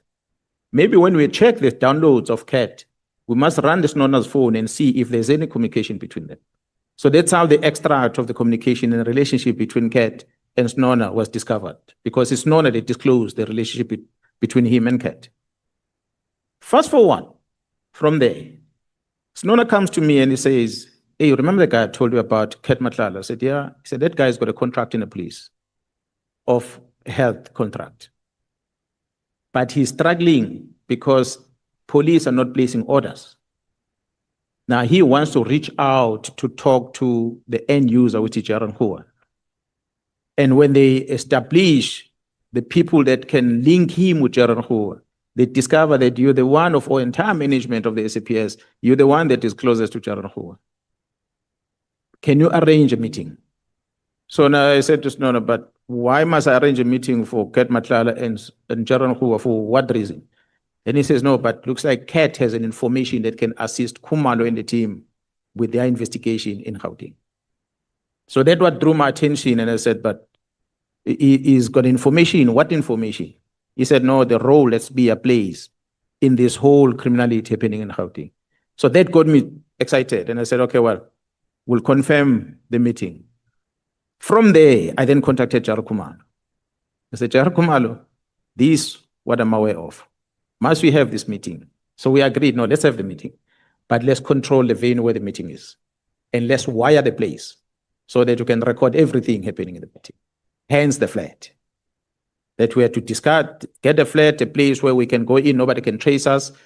Anything happening there can be on record. I was hoping the day that Kat is going to say he gave me money, because I was going to come and show you that there was never anything handed. I'm glad he didn't, because there was nothing. So the meeting then is arranged, and I go back to Snona, I said, tell him to come. Then Jaro Snona invite him to come. And I said to Snona, I know this guy moves around with bodyguards. When he comes to see me, he must be alone and you, just the two of you, nobody else. So you're going to pick him up, or you pick him up, you're going to bring him to me. Then he said, okay, we're going to meet at Mhlanga. The meeting is going to be around Mhlanga. They met at the hotel. Mr. Adams is not here. I'm sure he's watching at home. Oyster Box. Oyster Box is a very expensive hotel in Durban. That is where they met. Kat and Snona. Whether inside the hotel or at the parking, I was not there, but they met at the hotel. Because after that, Snona, first time I saw Snona driving a Polo car. You know, this one is driven by these Uber boys, the small car, VW. Snona was driving that car. He called me, he said, I'm with Kat. We are driving this Polo. We are getting out of Oyster Box. So I said, okay, come up because I'm in the vicinity. He gave me the description of the car. I spotted the car. Then I said, okay, I see I'm driving this car in front of you, the Mercedes-Benz. Can you see it? He said, yeah, no, we can see it. I said, okay, follow me. So I drove them down towards Pavilion, not Beverly Hills Hotel, around into Pels. There's a parking at the bottom there for those that know Umhlanga, towards the beach. So we enter in there, into the boom gate. I show my face, the boom gate opens. I go in, I tell the security to open for him. They open for them, and they followed me. Some 50 meters, we park, we walk, we get out of the cars, we walk into the lift, into your apartment. Honorable Chair, that apartment from where we're seated in a 3-seater dining room table, a glass table, can only sit 3 people. Where I'm sitting, at least a meter, is the wall. Behind me, a meter, it's another wall. On this side, it's a lounge that will be at least maybe about where Honorable Skosana is seated. That's where the TV is. And on that corner, on that side, which is a good 4 meters or so, is an entrance into the apartment. And on my right, open plan, Honorable Chair, up to where the podium is, which roughly about 4 meters or so, is the sink at the end of the kitchen. So for Snona to say he was busy drinking somewhere, he couldn't hear anything. When we are here, you're talking, a person on TV, a person here can hear everything. It's just the 3 of us, nobody else there. So we said, we spoke. That's when he then gave me this information. The information is about Steve Mutsume. Steve Mutsume is a name that the 68 million people, excluding the independent podcasters, they are the ones that got guts to talk about Steve Mutsume. The rest of media houses in South Africa don't want to research about that person. It's a name that has come out so many times, Steve Mutsume. He told me about Steve Mutsume. He gave me the address of the house of Steve Mutsume. He told me about activities of SBIA, how the SBIA is collecting money. He told me about the property of SBIA that I didn't know. He gave me the address. He told me about the Impalas he bought for SBIA. This is all coming from CAD voluntarily. I don't have a clue about all these things. The properties in a townhouse in Sentin. So I take note of all these things. And then he asked one thing, but the other one was just a comment which we couldn't do much about it. The first one was, I've got this contract. I've got so many people that I should be paying that I haven't paid, but the police not placing an order. Can you get General Mkhwanazi to meet up with me so we can discuss and get to hear what is the issue? Then I said, well, I'll talk to General Mkhwanazi, but I don't know anything about the contract, but I'll talk to her. The feedback will come to Snon. That is one. 2, what is the next thing?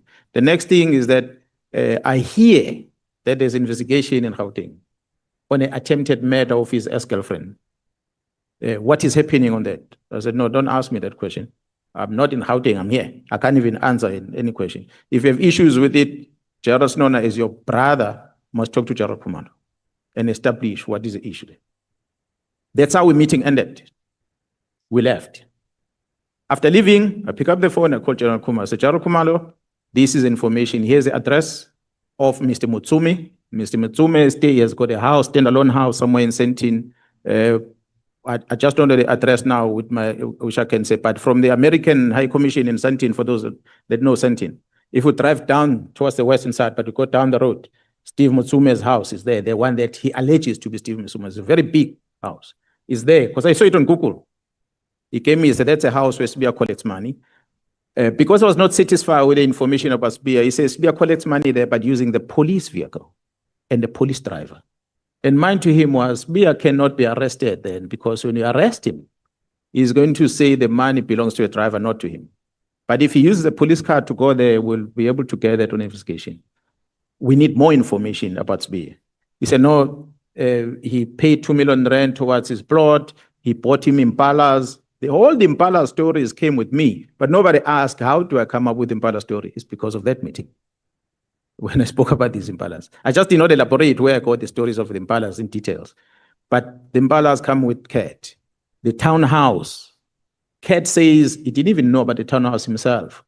But another foreigner told him about the townhouse. He went to see the townhouse. He saw SBIA's cars there. He confirmed, but Cat did not know about the townhouse. So he told me all these stories about Sbia, Steve Mutsumi, and that fact that Steve Mutsumi's property is at Waterfall Estate in Midrand. I've never been to Waterfall Estate. Can we me- hear Honorable Sangwan? Thank you, Chair. No, I just wanted us to acknowledge the presence of Honorable Adams. I think Honorable Adams left the TV so he could be here himself. Thank you, Chair. General Mkhwanazi, Yes, sir. behind Honorable Skosana. Behind Honorable Skosana is seated Honorable Adams. Thank you, sir. Thank you so much. Thank you. At least I see him now. I can talk directly. I was going to ask you a question. Mr. Mutsumi, is he also alleged to be one of the big five? I had said, Honorable Chair, with respect, Councillor, as a legal person, you'll know that we cannot, as police, pronounce of people that are not before court. But it's a character that the police officers are afraid to even call his name.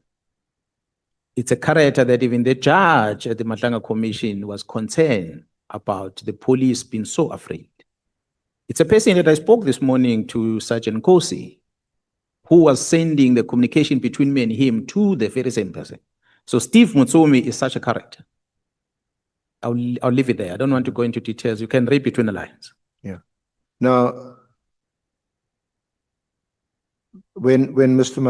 Matlala conveyed the fact that there was this meeting that's now a fact that took place between you and him at the Pearl's apartment, his evidence was that he was going to the meeting, brokered by Sonono, but it was going to be in exchange for information that he would give you. You were particularly keen or interested in hearing information about Lieutenant General Sabia, and in return, the quid pro quo for him that motivated him to go to that meeting was that you would assist him with the Medicare contract, which was now being stalled because he wasn't getting any purchase orders. And you, the one who knows Lieutenant General Nkua, who's in charge of the supply chain management.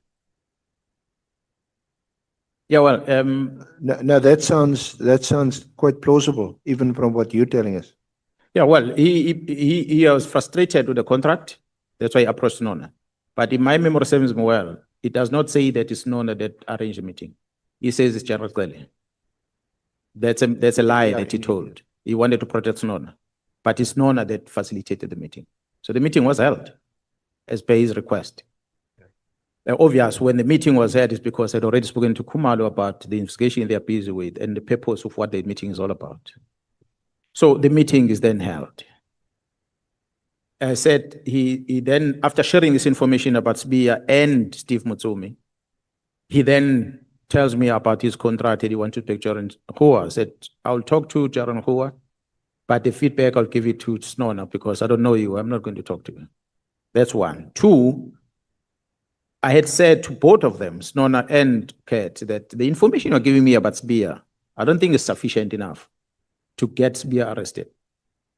Yes, we're going to investigate the issue of the impalas that you paid for him, but the least can ever happen if we don't have any criminal linkage is that maybe he didn't declare that at workplace. It can only be a departmental thing because he would have received it as a gift.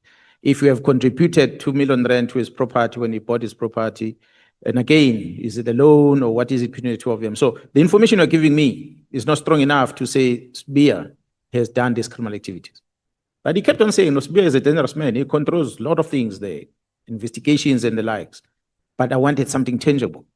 Then he says, no, well, we'll arrange something tangible to give it to you. Then I said, but don't give it to me, give it to Kumalo because the investigation is in Gauteng. And I can tell you, Honorable Chair, that subsequent to that meeting, after giving feedback to Jaro Kumalo, Snona made a contact with Jaro Kumalo, and Snona sent one of the TPCI members to go and give a statement to Jaro Kumalo and the team about the corruption that Jaro Sibia is involved with. And Jaro Kumalo can attest to that because the statement was given. subsequent to that meeting. So that's what I'm trying to explain, how this, me getting to know CAT existence, the story about Nangi, and the meeting with CAT, the purpose of the meeting and the outcome of the meeting, where the meeting was held. All that, I wouldn't have came here and said, CAT told me A to Z, because I was going to be putting his life in danger. I was going to be compromising the very same investigations that are happening. So I did not invite him. He asked to meet me. And Jaran, I did talk to her about that. She can attest to that. And it ended there. Is it quite normal, or is it usual for a person in your position, or perhaps any police officer investigating a case, to meet with someone who is either known or is suspected to be involved in criminal activities, especially the ones seriously alleged about Matlala, in exchange for information?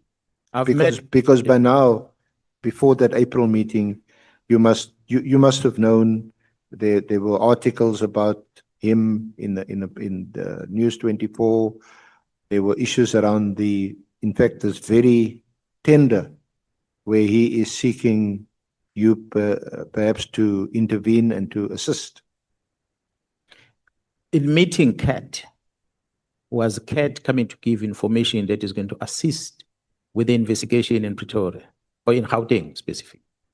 So a police officer will meet a person who's providing information, not meeting CAT to socialize and party. I'm meeting CAT because he wants to come and give information. So I've met a lot of people that are, some of them in custody, arrested, and some of them not arrested yet. Some of the people come up front and say, I was part of a crime. I'm here to give you the facts. And they give facts and they incriminate themselves, and we take it to the prosecution, and there's negotiations done, there's less sentences and so forth. So that is part of the investigation. That's why I'm saying that investigation is not in KZN. So when Nona approaches me with that information, I paused him and I said, I don't deal with things here in KZN of CAT. All these investigation of CAT and Gauteng. So let me first verify with a person in Gauteng. That's why I engage with Jared Kumalo and the team. When they say it's fine, I can meet him, that's when I confirm to meet him. Otherwise, I was not going to meet him because I was not going to do anything with the information that he was giving. Just to round off on this aspect, what is it that you want to highlight in this WhatsApp exchange with Sonona? What then happened, Honorable Chair and members, is that last year I'm attending an Interpol conference in Morocco. While I'm in the conference, I received a communication that Kat Matlala is talking about the meeting me and him had in Paris, in Durban. And for me, I was shocked to say this is a person who was snitching to his own people, but he's the one who's introducing the meeting. So I found it interesting. But because I don't communicate with Kat, I then communicate with the person that brought Kat to me. I phoned Jarasno. Jarasno didn't answer the phone. I called again, he didn't answer the phone. I then called Jared Kumar, because remember, Jared Kumar knows about this. I phoned Jared Kumar and said, hey, I'm trying to reach Snona because I'm told Kat is talking about the meeting we had, although he's twisting what the purpose of the meeting was, but he's talking about the meeting that we had. And Kumala then says to me, he just laughed it off. He said, you know what? I don't think Snona is going to answer because Snona is scheduled and then he was going to get caught. I don't know how he came to know. Maybe the media that communicated it. Snona is scheduled to appear before the Matlanga Commission on the same day that Kat Matlala is supposed to appear before this commission, this committee. So which means the two of them will have most likely spoken against each other if both of them were in these two committees simultaneously.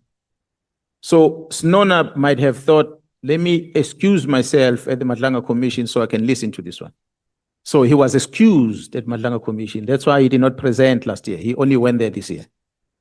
So when I call him, he's not answering. Then Kumala says perhaps he's not answering because he knows what his friend is talking about in prison. So then I thought, okay, if they're going to try and make up the story, let me write something to him so that he can be on record. I wrote him a WhatsApp message. And I told him about how he used to tell me about Kat, how he knows Kat, how he facilitated the meeting, what was discussed in the meeting, how he exposed his syndicates that he operates with including Jairus Bia, in that meeting. But then I closed my message by saying, I'm still going to go to the auto committee and I'm going to come and present this thing on record. I left him like that. Today, Jairus Nono, who's my colleague, who works in the same building with me, who talks to me anytime he wants to, has never called me, has never walked into my office, has never confronted me about that call and the message I sent him. Until in January, when it was a week or two before he goes to the Madlang Commission. And then his lawyers, and this letter is in the exhibit bundle.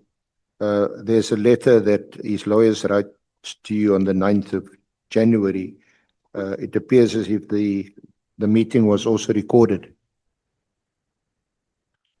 The lawyers write. Have you got the letter? Yes, I do have.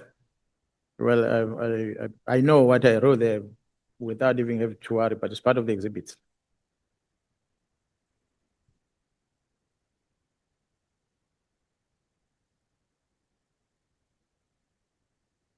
Or maybe just while you're looking to find it, this is from Rudolph Beloy Inc. We act for Major General Lesetja Senona. It's dated 9 January. We refer to the WhatsApp communication on 26 November 2025, which you addressed to Major General Senona, wherein you claim to be in possession of a recording of a meeting held between Lieutenant General Mkhwanazi and Usumuzi Kat Matlala on 15 April 2025 at the Pearls Hotel in Umhlanga. Our client accompanied Mr. Matlala to the meeting. They also attach a copy of the WhatsApp communication.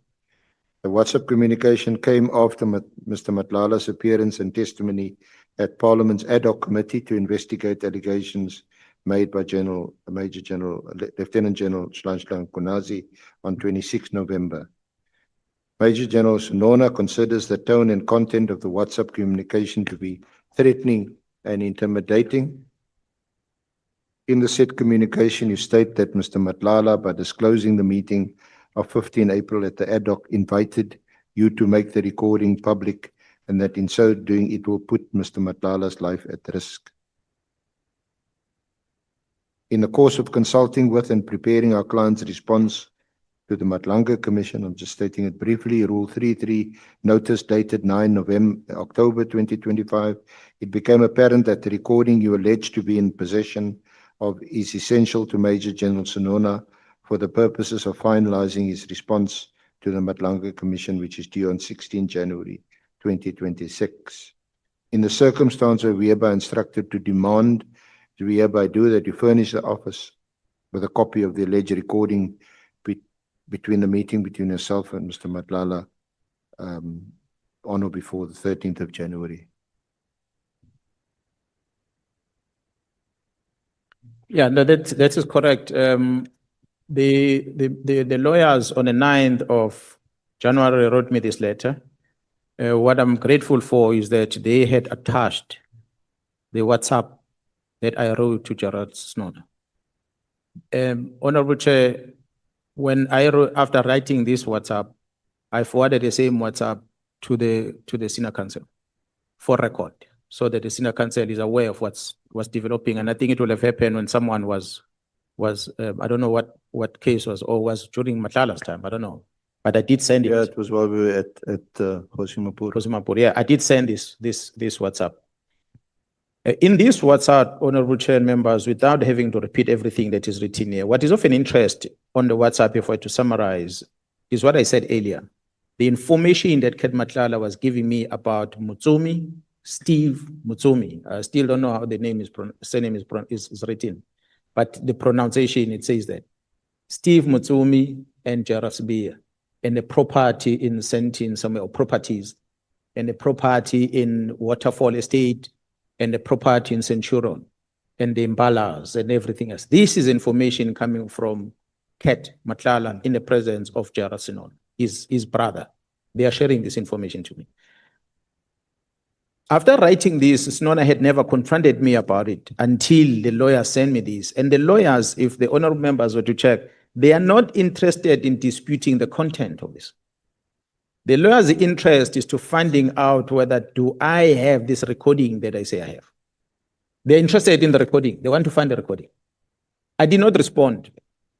In me not responding to them, Jairus Nona then goes to the Madlanga Commission. He says he was drinking during the meeting. I had invited the Madlanga Commission to go to the same pairs to go and investigate what time did we come in, what time did we leave, what will have got Sinona drunk. He was driving a car coming in, for him not to hear what he's talking about. Inspection in loco to be done in that apartment, so you can be able to see how far is this kitchen that Sinona said he kept going down, up and down, where he couldn't hear, because I've demonstrated how big the place is, or how small the place is. So what was interesting for me is that when Sinona, after writing this thing, he copied the Madlanga Commission, which was a good thing for me. I had not presented to them because we did not discuss it there. I presented to the SC because Ket Matlala spoke about it here. So when the Madlanga Commission became aware of this, they contacted me about this, and they had to lead Sinona on his testimony at Madlanga Commission, which include this WhatsApp. When it was time for Sinona to read out the names of the people that they were snitching on, him and Ket Matlala, he refused. He was afraid. His lawyer said, you can Google it and go back on the record of Madlanga Commission. His lawyer said, these people are very dangerous. That Sinona cannot read out their names. One of the very dangerous people in this message is Gerald Sibia. These are words from Gerald Sinona with his lawyer, that he cannot read out his name. I'm the author of the WhatsApp. His was only to read the WhatsApp, because he did not write it. I wrote it. But because he knows the content that is the fact, he's afraid to read out the names, because this Mutsume is going to know that Sinona and Ket, they were snitching on him. Therefore, he might have to deal with him somehow. That was the only reason that made Sinona be afraid to read. That took the judge at the Madlanga Commission to overrule and forced him to read the names. So he read the names under duress before the Madlanga Commission. So, honorable members, this is a clear indication that the content of what is discussed at Paris, I put it on the WhatsApp that will be read by Sinona, and Sinona was afraid to read them. If he didn't know Mutsome, if he didn't know how dangerous beer is, what would have made him to be afraid to read this? Because this was the actual fact of what we discussed on the day. So that's what I was giving it to him, that he must not lie before the commission, because that's what the meeting is about. In actual fact, I preface this WhatsApp by saying, if I were to quote, you made arrangement that I meet this guy, Ket, because he's your friend and brother, and he needed my help to speak to Jaron Hua to place orders on his contract. I don't hide that. It's there, because that was a main thing that he wanted to come to me. And then he volunteered an information about a house in Sentin, where SBIA collects money using the state vehicle, and that he, Ket, paid over 2 million rand towards SBIA's purchase of a plot. And he also told me about CBIA's townhouse. The fact that he's the one who introduced this meeting at the committee, so I go on and say, he invites me to come and make this information available before this committee. And he therefore must not accuse me. That's what I say on the almost another paragraph. I hope you won't blame me for risking his life because I have to tell the truth about our meeting. I was well aware when they were giving me this information that they were snitching on their crew. And one of their crews, it's Gerald Sibia and Steve Mutsumi. They were snitching on them. And that's why he was afraid to read these two names on record before the country watching. Well, he's not the only one. We had even the judge made remarks, being worried because another Shibiri who works under Sibia was afraid to read another name before the Madlanga Commission. That tells you that there are powerful people out there that they've been feared by the top generals in the police. That's why the judge even was concerned about it, that if the generals are afraid, who then is going to protect the citizens? So this is a background behind why I had to write this. It was because I wanted to put on record clear that what Matlala was presenting before you was not the facts. These were the facts. Khumalo, subsequent to this meeting, will show you the affidavit and the member that was sent by SBIA and the communication between Khumalo and SBIA after this meeting as a follow-up and a further information out of this meeting that was provided. I'm not privy to that. I don't have the details about, but I know they met and they provided further information in this regard. So that's all about the meeting at PALS that I might want to explain, and not unless any further questions. These allegations, especially the ones against Sabia, have they been followed up? They've been investigated?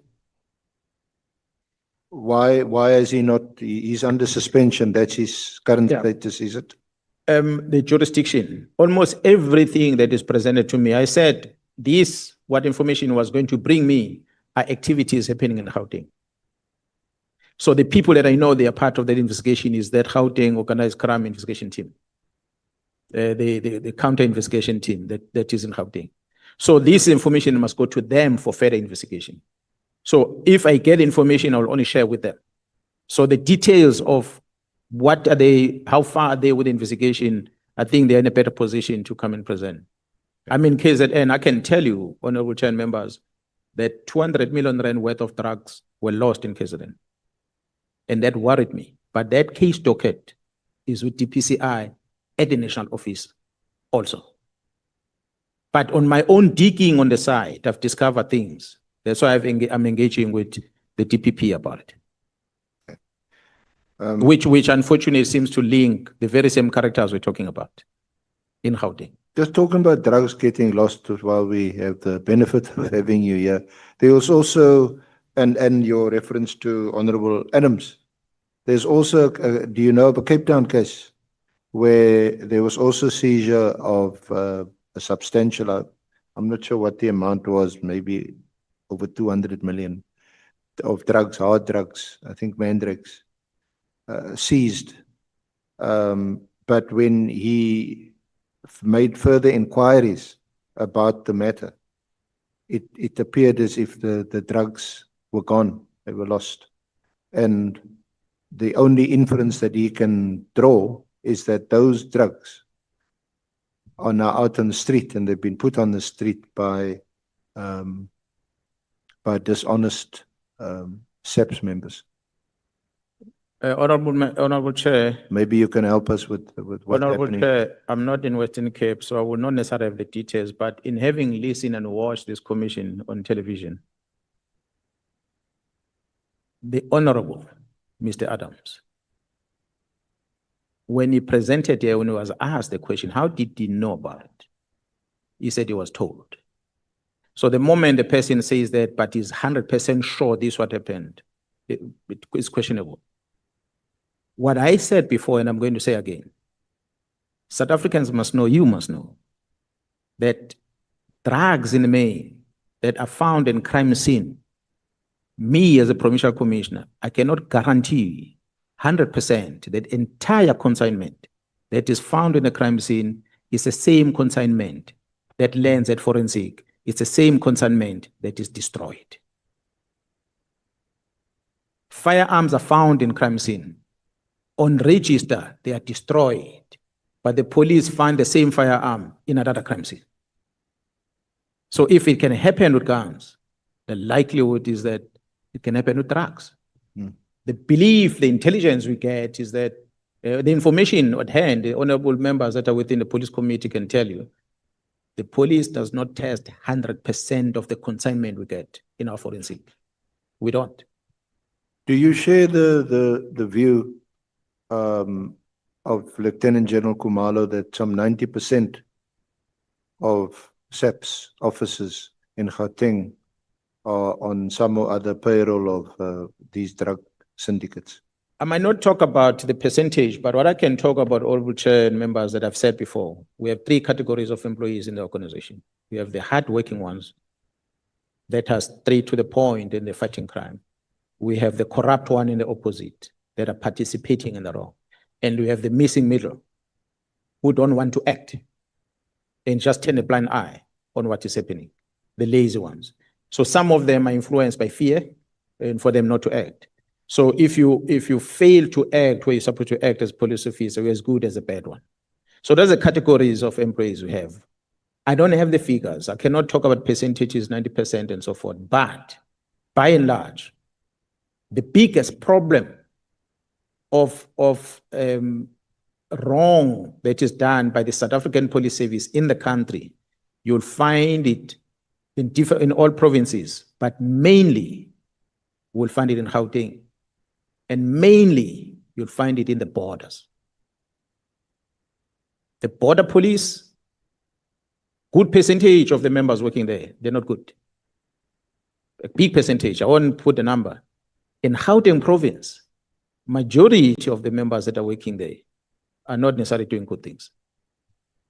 But I'm the one that came here and said, 2 junior members, sergeants, they started this chaos, if we call it a chaos, but they uncovered these problems that we've been talking about in Gauteng. Those are the 2 members that invited Jara Khumalo to join them and his team. It's those 2 members that led into other detectives and other members to join them. Those 2 members that led me in KZN to become involved. Unfortunately, they are still sergeants.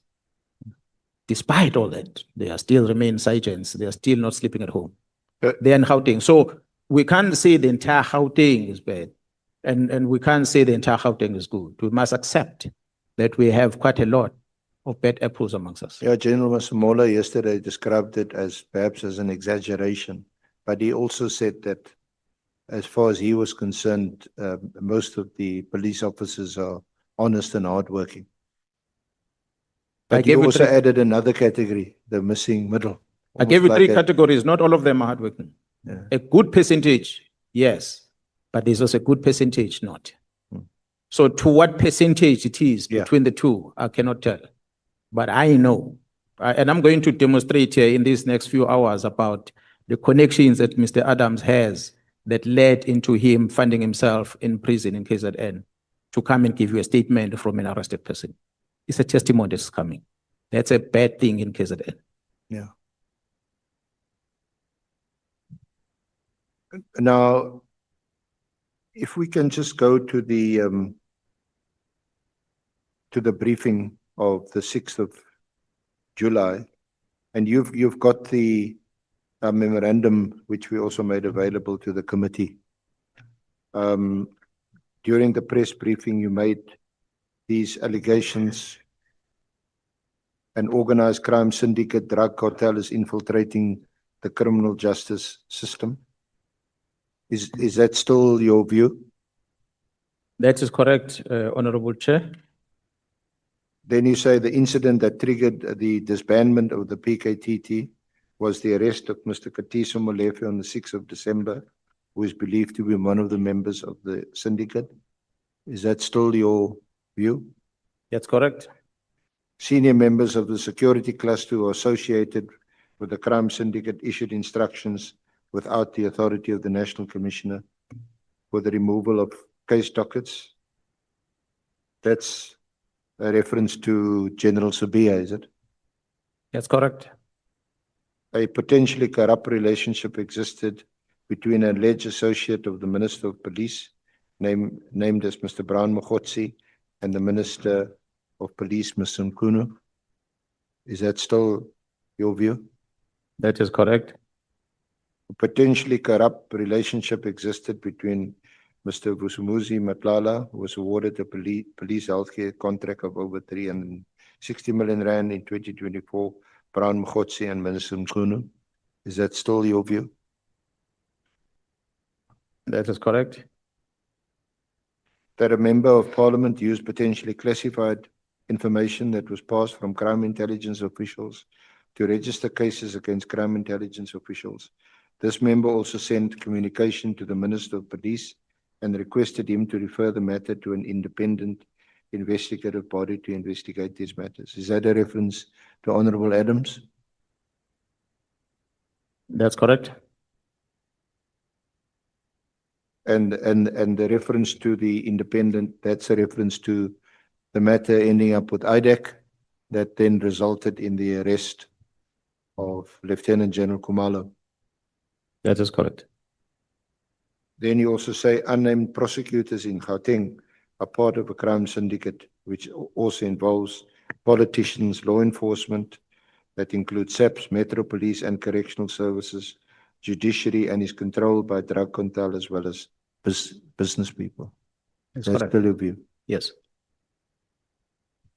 These unnamed prosecutors, are they unnamed because of classified information that you have, or are they unnamed because you don't know who they are? Either you've been told who they are or you suspect who they are, but can you not share it with us? Well, it is known who they are, some of them, but we cannot share because this investigation is conducted. Does the same apply to politicians? Yeah, well, we've named some politicians that are part of this, that are enabling it. When I mention the role of politicians, and maybe, I don't know if you want me to qualify this in some instance. Honorable Chair and members, I had spoken about Honorable Adams, I spoken about Honorable Kola Banat, amongst others, that are politician, Minister Mkhwanazi.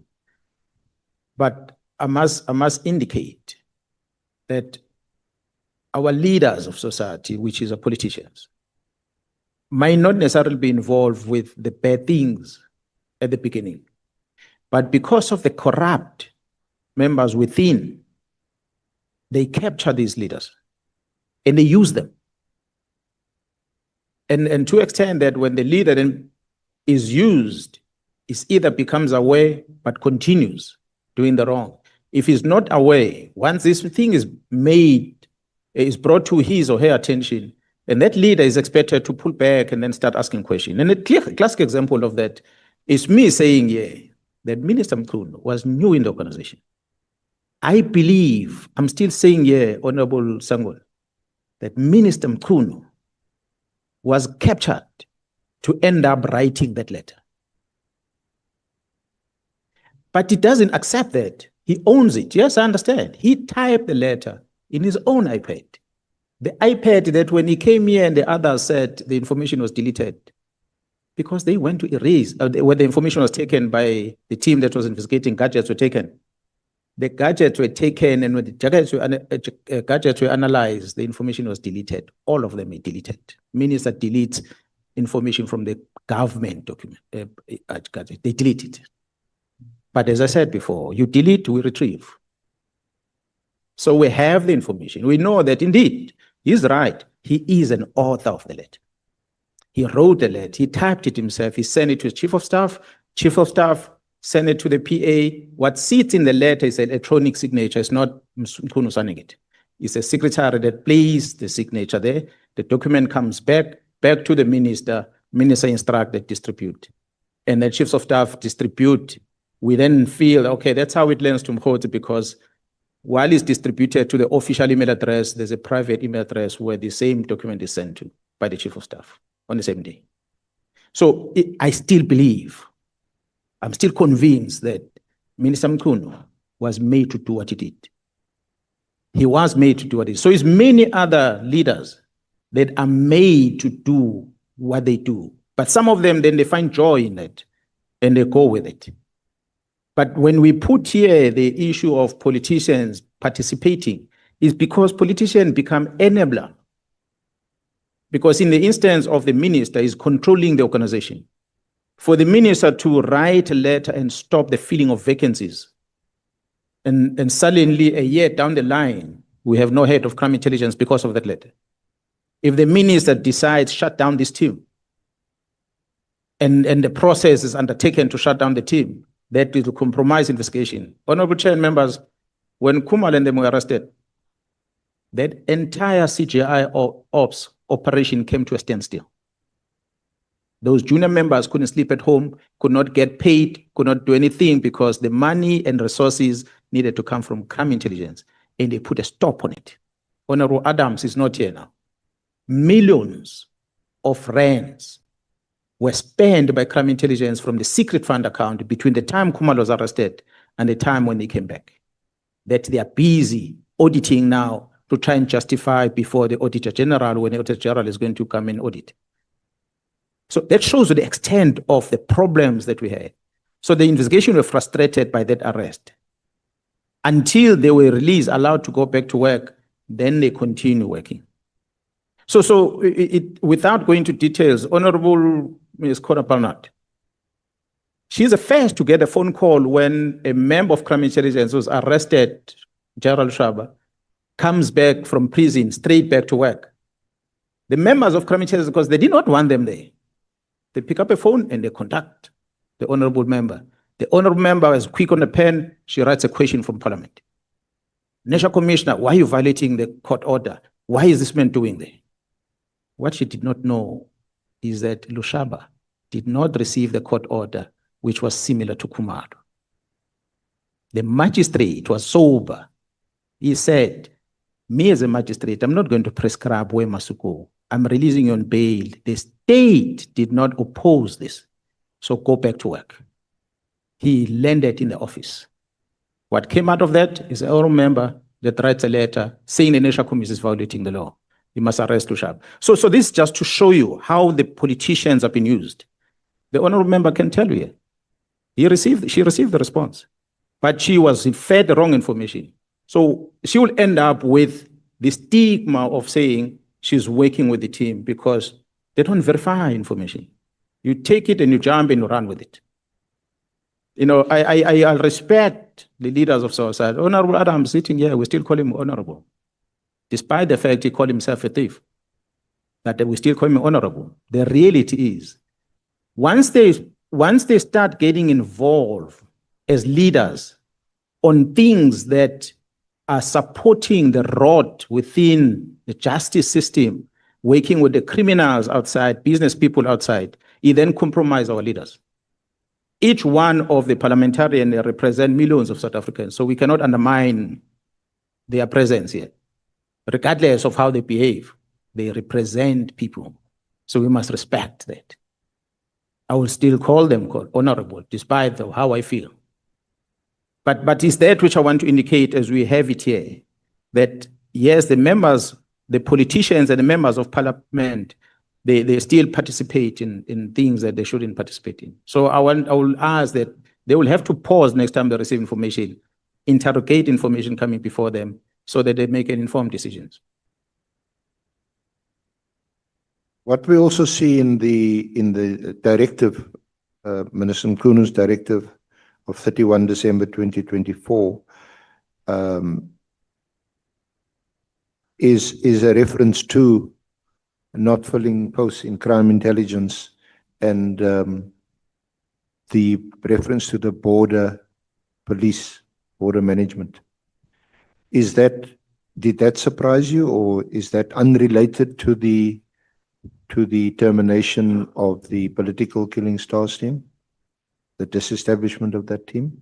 Or do you connect those three things? And if so, why do you connect them? Yeah, honorable chairperson and members, I think we're going to maybe when we SC talk further, be able to dissect the whole letter with those topics. Yes, I'm asking you now because I may not get there. Yeah, PKTT is disbanded. The filling of vacancies at crime intelligence and the border issues. On the first, when I looked at it first, what affected me as a provincial commissioner was the first one, the PKTT, because it operates in KZN, nowhere else. That's what worried me. I said, but why would the minister come and dispense something that is here, that I'm in charge of, without talking to me? So it is that investigation that we started doing, because right at the onset, I'm a disciplined person that wants to talk to the minister, to try and establish, minister, somebody might have fed you the wrong information. That's why I reached out to Ngabinde and said, hey, can you get the minister, the three of us sit down, so we can talk about it, so I can establish exactly what's happening. But instead, what I get, I'm being recorded as if I'm threatening the minister. I'm glad that recording was played here. So you have to tell me as lawmakers that it's clear the minister is the one who instructed Ngabinde to record. Is that not a violation of the law? I'll leave it to you to advise me on that one. What should I do with that? But they record me because there's a certain agenda that has been pushed. The minister has fed something else. Had I called the minister directly, perhaps we wouldn't be here. because he will have realized what he's been made to do that is wrong. So that's what was a problem. But the second part of filling of vacancies, I did not understand. But as I started paying attention what's happening at crime intelligence, then I realized that it is crime intelligence that influence him. That minister must not allow these vacancies to be filled because they're going to be filled by people that they cannot control. And I thought, okay, this is what's coming. But what about the borders? So when we link the chain and we realize there's criminality, and majority of the criminality of ours, what is investigated, that link the PKTT, touch the borders, because these drugs come from South America into the country mostly. Could it be that there's something to do with the borders?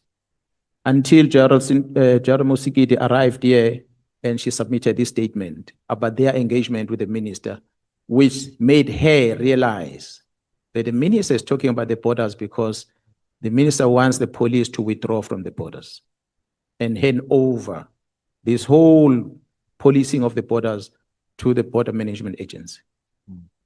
So it's all these things that become clear as the time progresses that ordinarily I didn't know about it at the onset. But as we were putting it together, we were linking it with the drugs. But the latter, why intelligence, why the borders, we didn't understand. But as the time progresses, then we start realizing, okay, this is how all these three subjects are so important to the minister on the 31st of December. Was this letter of the 31st of December 2024 also a prelude or precursor to you and General Masamolo possibly being arrested, or that your arrest was now imminent? Honorable Chair, you member. had the sergeant. the theory that you called this press conference on the 6th of July to preempt your arrest. Honorable Chair and members, I've said it before that I'm going to invite you if honorable members are not going to get to that, but it should be on the annex, the affidavit from BMA that involves that sergeant. Yes. That he had ran with the abducted person to Mozambique illegally. So BMA says so. That he crossed to Mozambique without going through the system. And he only came through the system when he came back. The statement under oath. Yeah, you can refer to the letter. It's the Home Affairs. It's in the bundle. It's in a bundle. Yeah. Lot was. It's item 5, honorable members.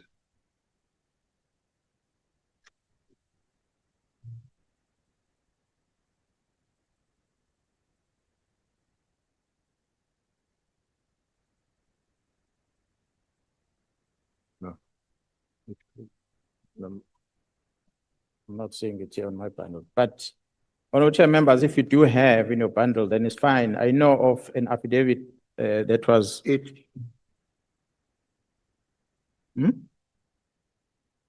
This. Oh yeah. Immediately here's after the Home Affairs. After the handwritten letter. Yeah. So this is a person that the team investigating the kidnapping tells me they are tracing this. They found Nangi and they chased Nangi to Mpumalanga to a house. The man is not there in the house. They follow to other addresses. They are told the man has crossed to Mozambique with the victim. And the victim was released 2 weeks later and dumped next to the garage in the north of KZN, next to Mozambique border at Mangus. And was blindfolded, he did not know. But the DNA of the victim was found in the very same house that is alleged to be burned, which is a very interesting thing. The DNA of the victim was discovered by forensic in the house that was allegedly burned, which confirms that the person was kept in that house. So it's a very interesting thing that comes with this sergeant that is allowed to come here by Mr. Adams. Home Affairs says this man did not cross the border. The information the team says he ran with a criminal into Mozambique. Home Affairs says he didn't cross it. When he came back with a temporary passport arranged by the commission that side, this is how he was registered coming back into the country. This is a man that is a police officer who's been working in that border police for many years. It's a police officer who runs a funeral parlor. I wonder what has been moved with those funeral parlors between Mozambique and South Africa.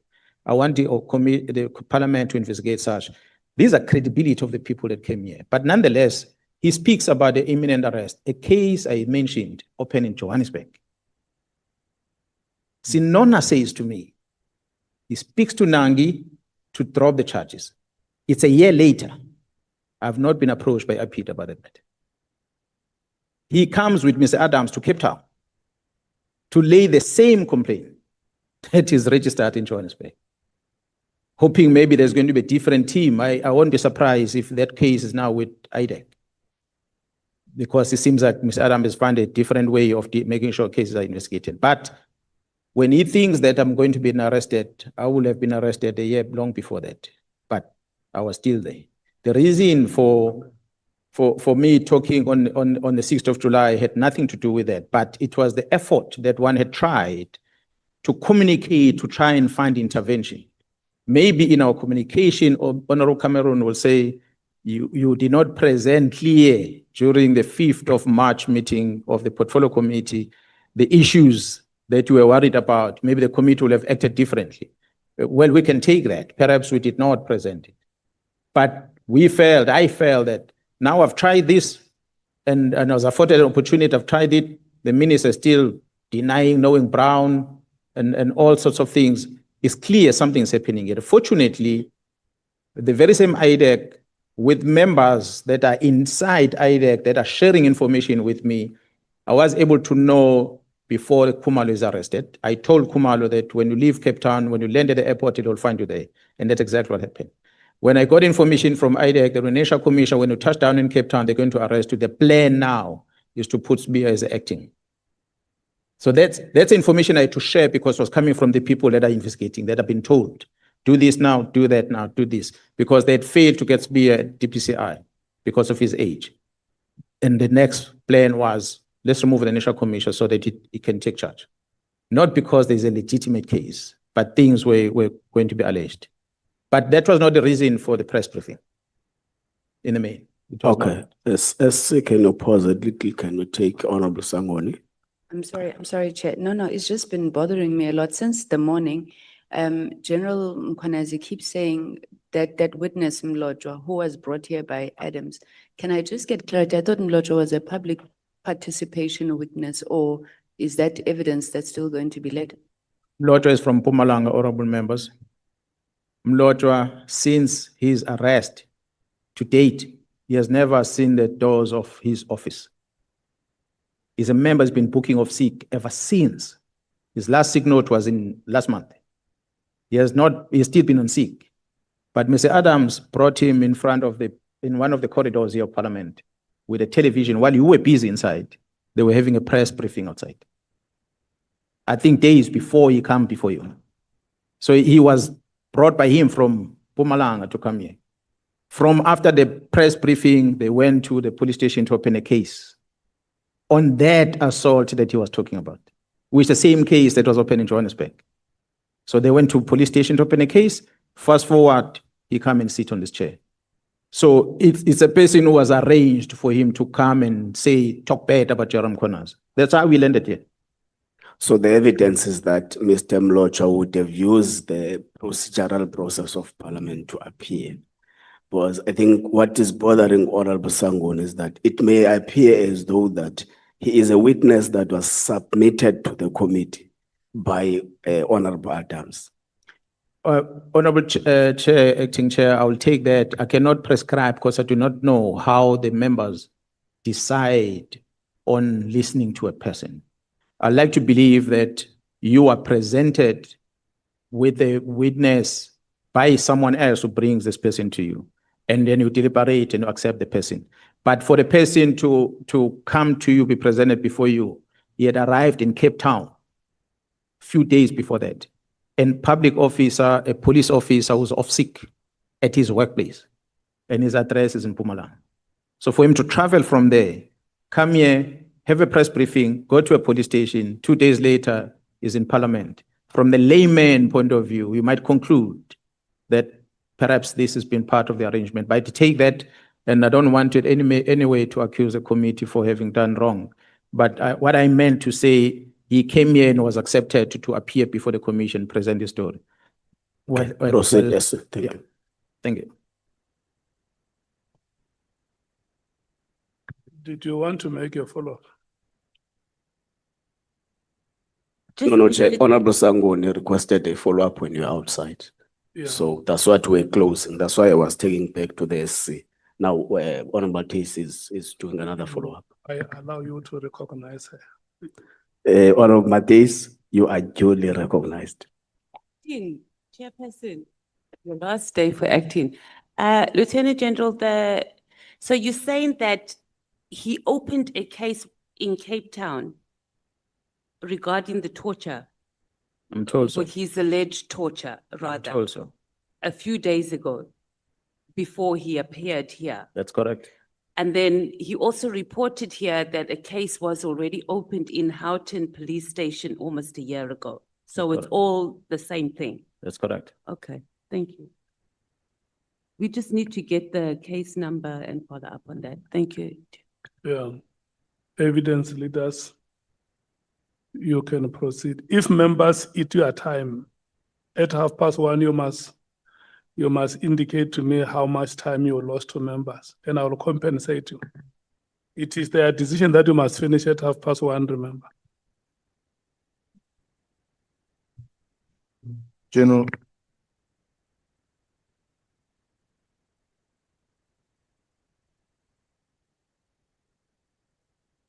Yes, sir. yeah, we were just going through the list of items that you mentioned in your press briefing, and at 6.8 you refer to unnamed judges, magistrates as part of the crime syndicate, which again also involves politicians.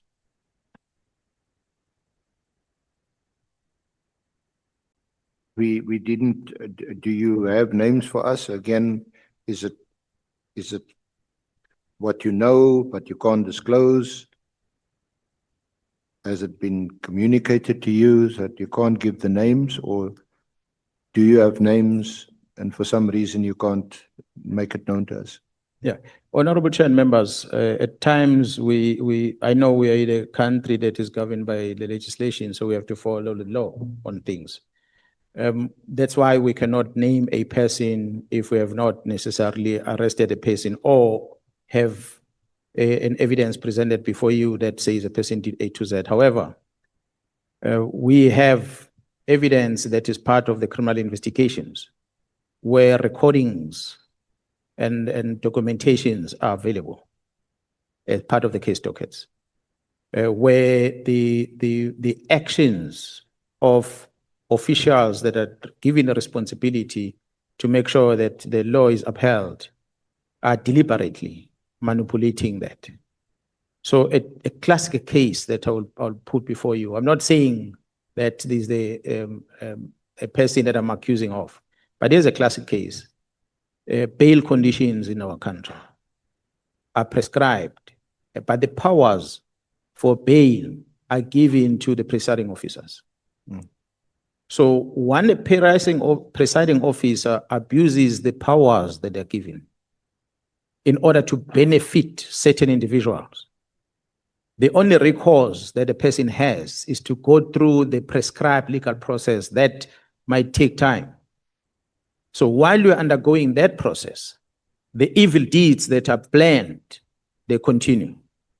So I'll draw attention to a typical example that not me, but the judge have said it, which I made a reference to Ms. Korabana, what happened with the release of one of the police officers that was arrested. The magistrate released the man and says, go back to work. But another magistrate released other people on the same case. And the magistrate says, do not enter any premises of crime intelligence in the country. Now, I'm drawing comparison from the two professionals in the same court. Why would they come up with those conclusions? Call it an error. But they've been to court to try and argue this thing. The very same magistrate doesn't want to listen to them, and he keeps postponing until eventually he want to withdraw himself from that case. the magistrate, the court says the magistrate erred in coming up with but General, in coming up, see, allow me. The magistrate erred in coming up with a bail condition that the state did not ask for. So in that case, I'm using that as a typical example. yeah, but is that enough to infer? No, that these magistrates or judges who make mistakes, they make it all the time, every day. Everyone involved in the criminal justice system. That's why we have a system of appeals from the lower court to the highest court, so that mistakes and errors can be corrected. But my question is that sufficient for you to draw a conclusion or an inference that these magistrates, where one differs with the other, even in the same court, the same set of facts, that they are necessarily involved with crime syndicates or that they corrupt? Honorable Chair and members, SC, I said the information in writing, information in recording of people talking is part of the investigation in criminal dockets that have been investigated. But the evidence that we're bringing to you is that typical example. Here is the team that is investigating drug squad in Gauteng. The team that get arrested on cases that you and me, you'll agree that at the first place, they should not even have been arrested. But they get arrested. As if that is not enough. This team is barred from entering crime intelligence offices in the country. Let it sink in, SC. It is a magistrate that exercises a bail condition that the state did not ask for. What does that do? It puts on hold the entire investigation in Gauteng. I told you that these junior members are not sleeping at home. So they have to be paid for in accommodation, not a 5-star accommodation that has been alleged. But they must be paid accommodation where they must stay. They must get subsistence allowance where they are staying. They've got labor rights to work overtime and be paid. So they need resources. They're not getting this. Simply because the court decided that they must not participate in those things. I don't think if you get what I'm saying. Call it a mistake of the magistrate, but it's a deliberate to frustrate this part. And it becomes clear. So we don't need to say you have been part of this, but your action is assisting this. And I'm going to repeat again, see, maybe not getting me. We did not say Mr. Mkhwanazi is part of the syndicate. Remember we said that. We did not say that. We say he's an enabler for the criminality to thrive. We want to bring it to his attention. He does not want to listen. Instead, he's allowing this criminality to thrive by his action. So it's that what we are bringing to the attention of this parliament, that not to say that everyone that we've named have 100% contributed to this, but majority of them are the enabler of the wrong. So if people come to you for assistance and you help them, you are participating. Yes, the end result of a person to move drugs from point A to point B is to make money with drugs. But you're a police officer of the law, you hold a roadblock on the road. If a person says, make sure there's no roadblock and he gives you money, it doesn't tell you what the reason why you must not have a roadblock is, because it's going to be moving something. It just simply say, make sure there's no roadblock. Or if there's a roadblock, tell me. It ends there with you. And you do that. You share that information, there's a roadblock at that point. That's enough. This person knows I must not go that route, I must take another route. You are participating indirectly. So these presiding officers, we cannot say they are making honest errors, because we've seen that I'm not a lawyer myself. I'm a police officer. So some things just don't make sense when the courts or the presiding officers are exercising their judicial powers on decisions that they take. Yes, I know the recourse of that is to launch investigations. But while we're launching investigations, things fall apart. And what we're on the verge of doing in this country was to hand over the country to the people that were going to control it. Honorable Chair and members, had the National Commission been removed for whatever reason, SBIA would have become the acting National Commission. That one I can tell you. Members of IDEC that were investigating told me that. Okay. Now, the bail conditions of Lieutenant General Kumalo, they were set aside on review. You don't have or didn't see the judgment of the reviewing court that set aside that decision, because the reason why I'm asking is that that court, if there is a written judgment, would have indicated the extent of the magistrate's errors, if they were errors and whether they were honest errors or whether they were deliberate oversights or whatever. You don't have can't give us a reference to that judgment. No, I do not have. Okay. Now, if we can move on from there, we've dealt with the 6th of... In actual fact, maybe honorable members who can allow me, I'm sorry to interject, see. A week before the court made that ruling, I had traveled from KZN to Pretoria, and I pleaded with my boss to allow these members to go back to work. Our legal head is here, he can tell you that.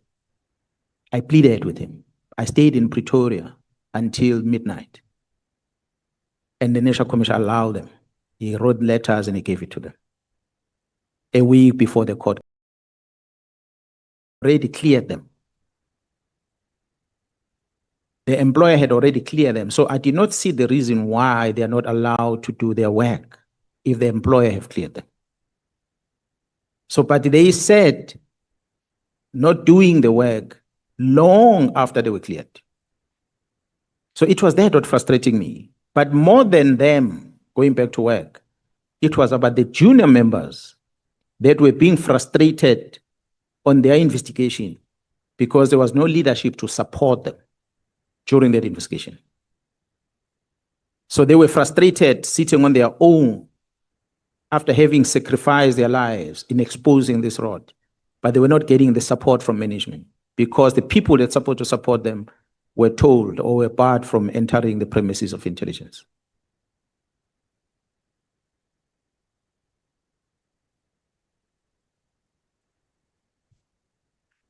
General, my colleague Advocate Mkhwanazi has just referred me to the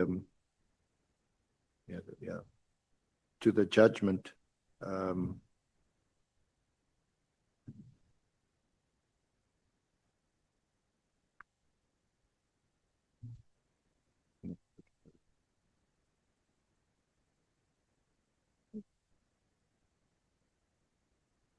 I'm just looking for the part where the court criticizes the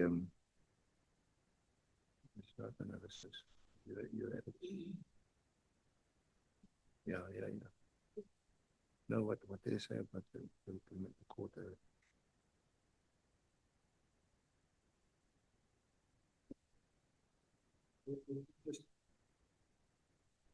They refer to in fact, the last paragraph or second last paragraph of the court's decision. It's a single judge decision. The finding is that the court of court's decision to impose the bail condition appeal against was made without identifying any supporting facts. It is arbitrary and incorrect and does not reflect a proper exercise of judicial discretion.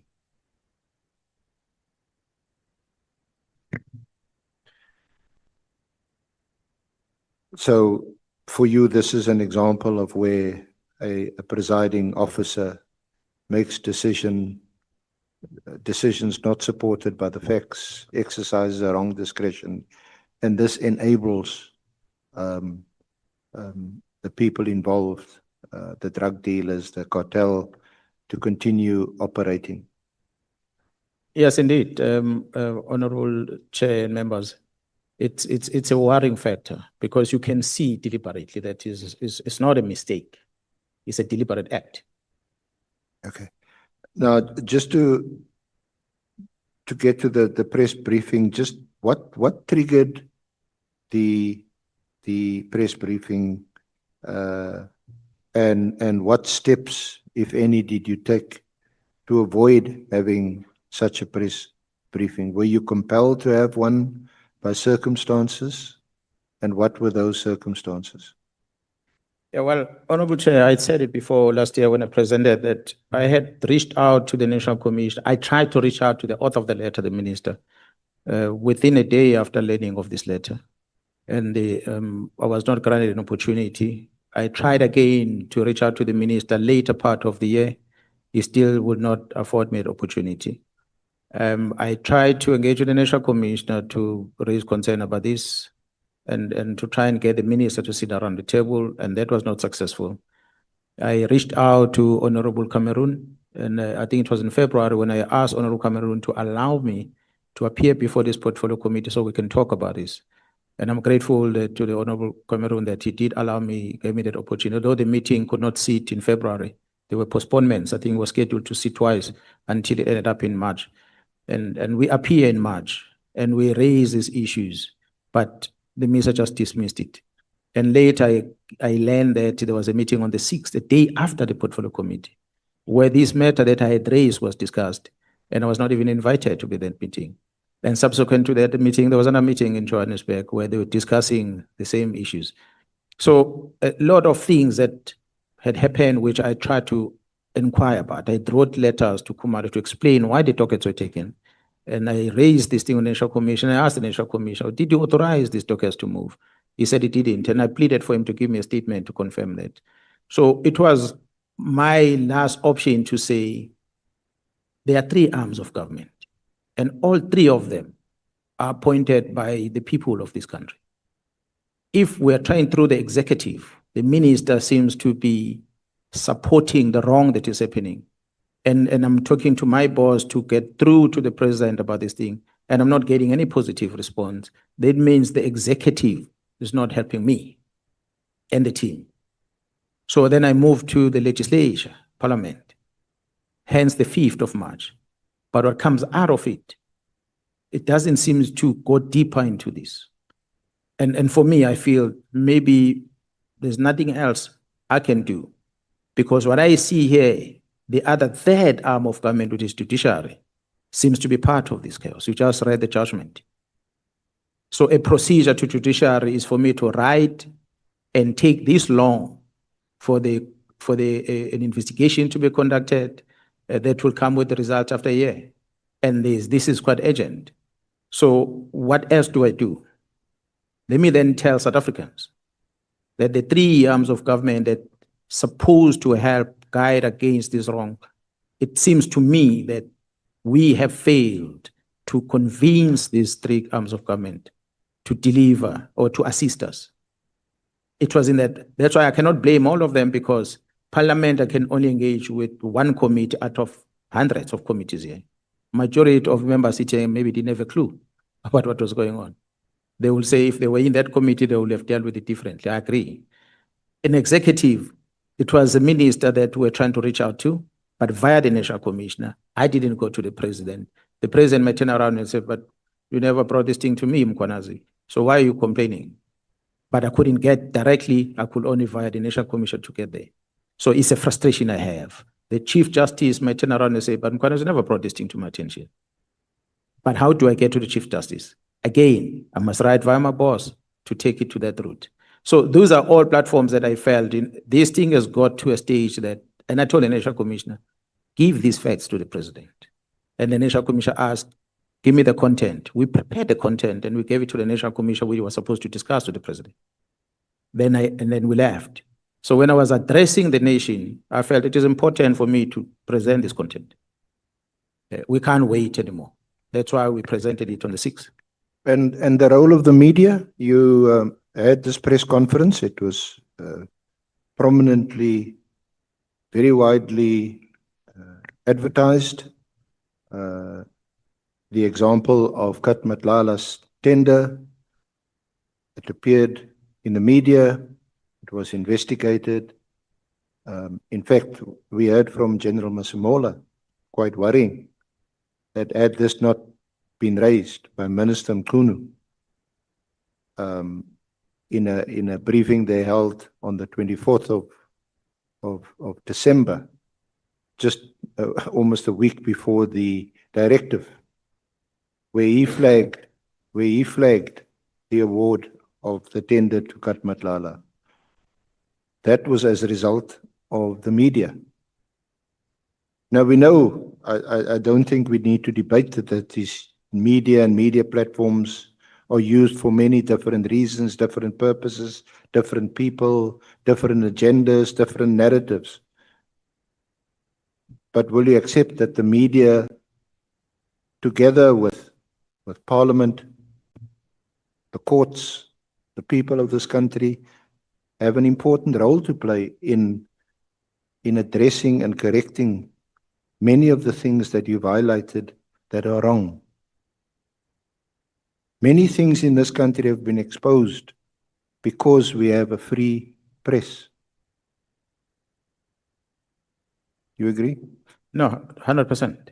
Okay. 100%. I agree. I've said when we were doing the press briefing on the 6th of January that if it was not for media, South Africans were not going to hear us. Thanks to the media that we could hear. Thanks to the very same media that makes South Africans to be informed about what's happening here. But to the extent that the bad ones amongst us do capture some officials of the media, we must not turn a blind eye that we have the bad ones. I've raised some journalists. There's one typical example, and I must say, and I've said it before, a media house employs people. The journalists that are employed, some of them are in the pocket of the wrong people. One typical example is this: when a senior investigator, Bongani Mtakane from the Sunday World, I'm not inviting you to go and read Sunday World because they're going to make money out of you. But they've got a tendency of writing a lot of negative things. Here is an investigating officer. You might have heard of a matter of Calvin Matibeti that I'm in court with recently. In his office, I'm not saying him, but in his office, someone is asking for an ID number of an individual. They give the name, say, profile this individual, we want his ID number. They get the ID number. That ID number lands with this journalist. Here's it. And this journalist writes a media inquiry to the South African Police Service and puts this ID number and says, so and so with this ID number, explain his role in the police. We don't respond because we say, POPI doesn't allow us to come and talk about details of people. What the journalist does, he writes to the Minister of Police. He says, Minister of Police, I've sent this complaint to this question to the police. They don't want to respond. That's how desperate this Dagane person is. And to date, they have not published a story, but we have the media inquiry from him. So I'm just simply saying that amongst the media, they cannot be clean. If we are saying in the police, we've got bad ones, the media might be as bad as we have. So we can't say journalists are good. Media is important as much as the police is important. We've got bad people all over the place. Yeah, so media, it mustn't be conceived. Media all over, and as you pointed out, prosecutors, judges, magistrates, politicians. Our best chance and our best hope is to ensure that the good prevail over the bad. That's correct. And that is why your media briefing on the 6th was so critically important, because it has opened up what a lot of people have known and suspected for many years. Yep. So that's good. So, but you don't close down certain institutions, for example, the media, or restrict just because of that. You're going to always have bad media, bad press, bad journalists. I'm going to ask my colleague, Ms. Mkhwanazi, to deal with just to ask about an update on events subsequent to the 6th of July.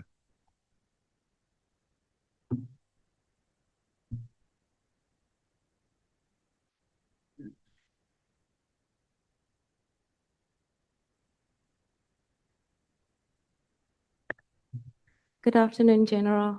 Yes, ma'am. I intend to refer to the events or rather from paragraph 9 onwards of the memorandum, the items listed therein. And in doing so, General, in that paragraph, those paragraphs, you deal with an update of subsequent events that followed after you made the press briefing. And you refer to the establishment of the Madlanga Commission and the Ad hoc Commission. Now we know in the Madlanga Commission as well as this committee, you had a graph where you made reference to the cartel and where you refer to the various role players that were involved in the implementation of the directive, like Mr. Nkabinde, Minister Mkhunu, and also General Kellen. You had a graph where you indicate the respective roles that they played. I'm trying to get the diagram thrown up so that when you provide us an update of events and to the extent that you can, speak about your subsequent investigations and the outcomes thereof. Chair, if I can just be assisted to have the diagram, there's Mr. Romano now, to just put up the diagram so that General Mkhwanazi can just speak to that.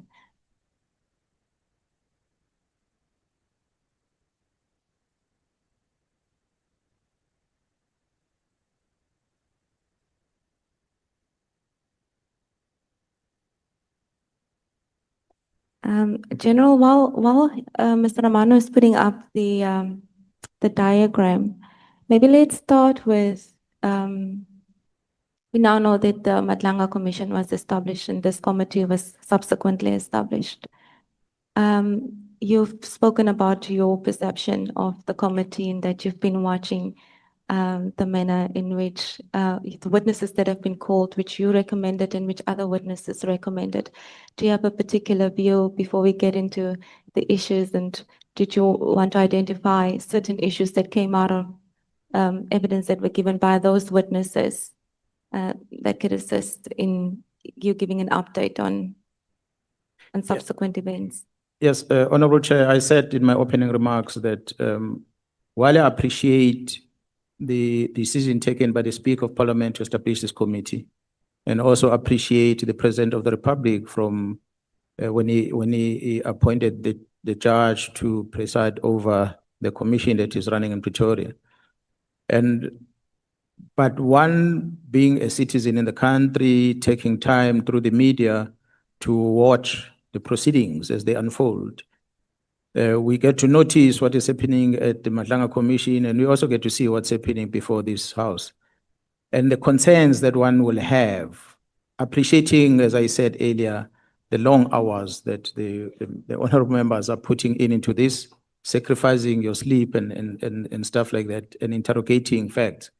But when we see committee members that have a posture of seems to suggest that they are in a corner of Mkhwanazi, or they're in a corner of Mkhwanazi, or they're in a corner of Sbia, or they're in a corner of Mkhunu, and so forth. It is that is disturbing for me. I expect honorable members to keep neutral. A one person who said, I'm not saying that he's a good person, Honorable Souls, when one person says that person is driving a particular agenda, and I said to that person, Honorable Souls might be analyzing things in his own way, and it does not necessarily mean that it's wrong. But when he's aggressive towards one person and he seems to be praising the others, he then sends a wrong message. But allow the questioning of each member of Parliament to go on the way they want it to present. But what I was worried about is that there are some instances where the honorable members will seem to be more relaxed towards a particular witness that appears here and don't probe it. So when I'm here, I expect the fireworks to come my direction, and not only the applauding what I'm doing. I might appreciate, yes, it's human to talk good about me and to show me that you appreciate. Yes, I appreciate that. But there are things that you need to get to find out. So you should not put back and ask questions in future. Well, you've done now, this is the end. But I would have expected in future that you become aggressive to everyone as you are aggressive. Honorable James and everyone else will experience that. And until we come and we present before you, why are we saying what we are saying and why are we doing what you're doing? You don't necessarily say, pass a comment of a judgment that you're going to put in a report. You acknowledge what you are saying. You pose a question, you get an answer, you take note. If that answer doesn't satisfy you, you get a conclusion and say, Mkhwanazi is smoking something here. Make a note. Don't tell Mkhwanazi in the face that, because on the outside person who's in a favor of Mkhwanazi, they'll judge you. So, and a person talks something that you like, don't make it visible that "Hey, I'm excited about this, what this man is doing." Take note of it, make a note of it, so that when you deliberate, when you're together, you are able to say, these are facts, this is fiction. And this is what we must do going forward. Then you come up with a report. So we must guard against that in future. That is my only observation that I had, and I thought when I have an opportunity, I'll address it. And I did raise it when the chair gave me the opportunity earlier. Then, General, just with reference to that diagram, you provided us a diagram that listed some of the, or at least only two of the syndicate members that you've identified during your investigations because they were arrested. So my question is to you, is there an update on some of the investigations, and can you maybe inform the House whether, because when you came here, you came on allegations, and we understood that all of these things were still subject to further investigations. So what have you since discovered in relation to the issues identified here in this diagram that could assist the committee when it looks at the record, and where could we find the evidence in support of that? No, thanks. I think everything else other than the red dots that you see on the diagram involves those that's supposed to assist the police in making sure they bring the perpetrators to court and the prosecution is done correctly and the convictions are realized in court. All those other than the red dots. So whether you're a government official in the police, whether you're a government official outside the police, you're a private individual, you're part of the media, you're a parliamentarian, executive authority, on whatever role that you play, you're supposed to be assisting to catch all the rats that we see. But our frustration, honorable members, was that these officials that's supposed to help are connected one way or another with these red dots that we're looking at. And they play different roles, each one of them. So that's what we were trying to reflect on this screen, so that you get to see that we have identified each entity and the role played. We didn't give more details. We were talking about journalists. When we say agents of misinformation as a typical example, that's where you're going to find the medias, do you call a professor, a doctor, or Miss Merity Haas? I don't know what title she moves with now. Mr. Or Miss, she's not a professor. You find the Merity Haas in the black square. You're going to find the police organizers. So all these people that are peddling information, that are creating problems, they are in there because they've been used and they participate. We are showing the security cluster, then top right corner. They're supposed to help us to win. But when you have the likes of Mr. McBride, that Nkabinde came to confirm his role. Remember, he said, Nkabinde told me these things about IP. Nkabinde was here, and he presented exactly what he told me. So, and now McBride has been elevated to state security. It is McBride that facilitates Mr. Adams' transportation with blue lights police cars to the prison in KZN through his cousin, using blue lights of the state. So these are the things that we're concerned about. We're highlighting it here. Members of this particular this ad hoc committee, they know for a fact that there's a case on the Louis Vuitton. Mr. Paul O'Sullivan came here and said, no, I heard it from the media. The case of Louis Vuitton is sitting at IDEC, I'm told. Cleared or not cleared, but it was at IDEC. How did it land at IDEC? It's a question, because it was an IP case. It went to IDEC because it migrated with the IPED members under Sisoko when the IDEC was formed. They took these dockets with them to IDEC. Is that what the parliamentarians wanted IDEC to do? It's a question. So these are the role players that we have in our mix. To date, you heard of the minister opening a case against me at IDEC, at IPED. To date, say a year later, I was told by IP, the minister complained. A week later, no, the minister didn't complain. The same head of IP, he goes and tells the acting minister that no, this complaint came from the chief of staff. He whispers. To date, nobody tells me about what's happening with the Mpangeni case. These are the players, officials we have in these places. So we are trying to show the picture of who does what. General Tele is here communicating with Kat. He came here and he confirmed that. So we're trying to show that there are people here in our organization, within civil society, that are playing certain roles to allow these RED to operate. Honorable Chair and members, it will be one day we're sitting under the tree, maybe we'll talk, that the almost duplicate of what we know as union building in South Africa was run in the farm that belonged to one Mr. Mswati in Pretoria, where politicians will account, business people will account, the whole lot will account. Give the list of those that have made a turn that they've had to account, you'll be shocked. So when you have such, and we see that Mswati is no more, and someone else is taking over from him, the name that the media are even afraid to pronounce, Steve Mutsumi, amongst others, and nobody says anything about it, it means we are allowing the bad to continue to happen. So we are having these red blocks. We are not saying they're the only ones. There are mainly red blocks. But what brought about the letter of the minister was as a result of these ones. There are many others that we still need to attend to.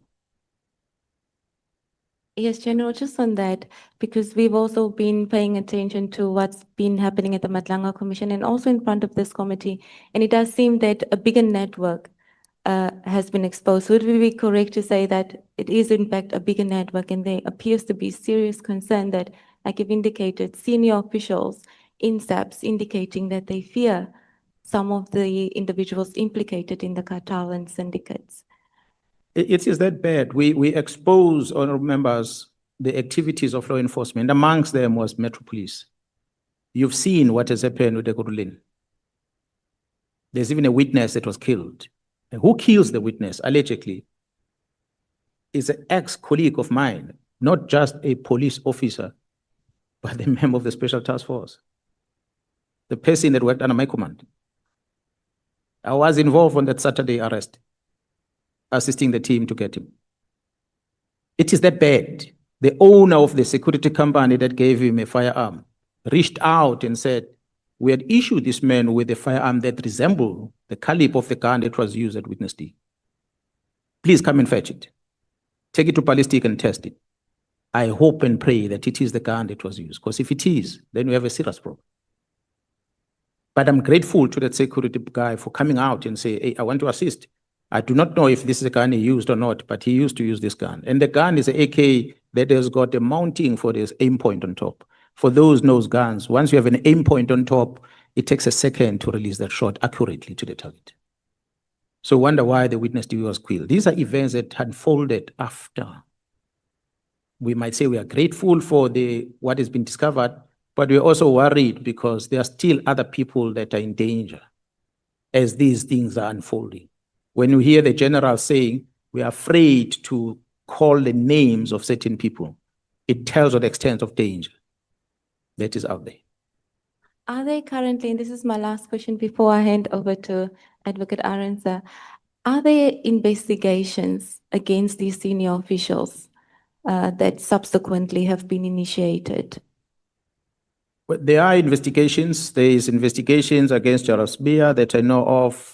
Gerald Shibiri that appeared, did not come here, but he appeared in Pretoria. And there are many other officials that are implicated. Ngosi, Sergeant Ngosi is one of them. But there are others that I did not know whether the investigation has been launched, and some of them recently I've learned. Typical example is a general that was modeling in front of you here. There's investigations that has been lodged because of the behavior and the things she said. I don't know if you listened to what she had said on the record, which Sibia when Sibia recorded it. I'd like to play it here so they can hear the person that we were appreciating to be one of the other members says you run a good opportunity of becoming a national commissioner. This is a typical person that was here that portray a certain image. He's one of us. I raised a complaint about that so that investigations can be done. And I'm told that there's investigations conducted. But there's a typical example of how manipulative police officers can be in getting their ways. I'll ask Mr. Romano to play the recording, but I'm handing over to Mr. Arunza. The Sibia recording. There's the recording between General Sibia and General Sentumule. You can already play it there, or you want me to play it? Do you want to play it? I can find it. I can also send it to Mr. Romano. Yeah, please do. Okay. Please play it there. Okay. So this is, honorable members, just for you to see that everyone that appears before you, don't say Mkhwanazi is 100%. Honorable Saul says even Mkhwanazi got holes. I agree.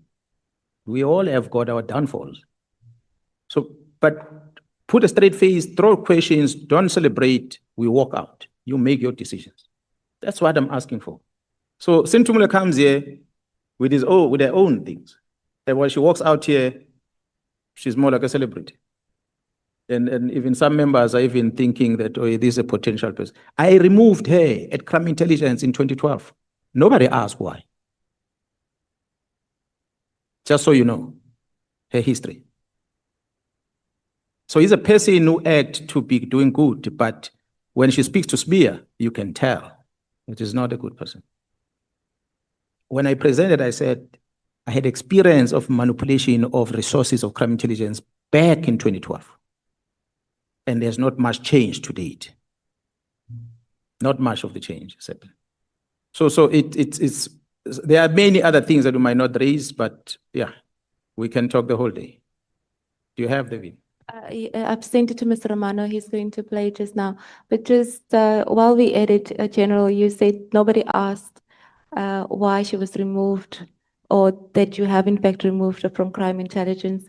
Now that we have you here, would you be able to tell us why you removed her from crime intelligence? It is all because of this abuse of secret fund account. Attending functions and parties, church gatherings and stuff like that should not be attended. Using the money. Honorable Chair and members, in 2011-12 when I was acting, I asked the entire management of crime intelligence to move away temporarily while we launch an investigation. Unfortunately, I couldn't finish that because Jara Piacha came in and she put other people in there. There were a lot of wrong that we saw at the time that we're trying to deal with, that we didn't get to. There are many crime intelligence officials that are benefiting on the wrong. I'm sure the National Commission will have presented before you how Gerald Khan, the darling of some of the members in this committee, has been receiving payment on the lease of his own property to the police using secret fund account, amongst others. So there are too many wrong within crime intelligence been happening that we couldn't. So Gerald Sentumule was there at crime intelligence, the abuse of the secret fund account and the resources of crime intelligence that led into her removal. Without getting too much into details about it, but I'm the one that removed it. And fast forward, she becomes the general head of investigations in the police. Don't ask me how it happened.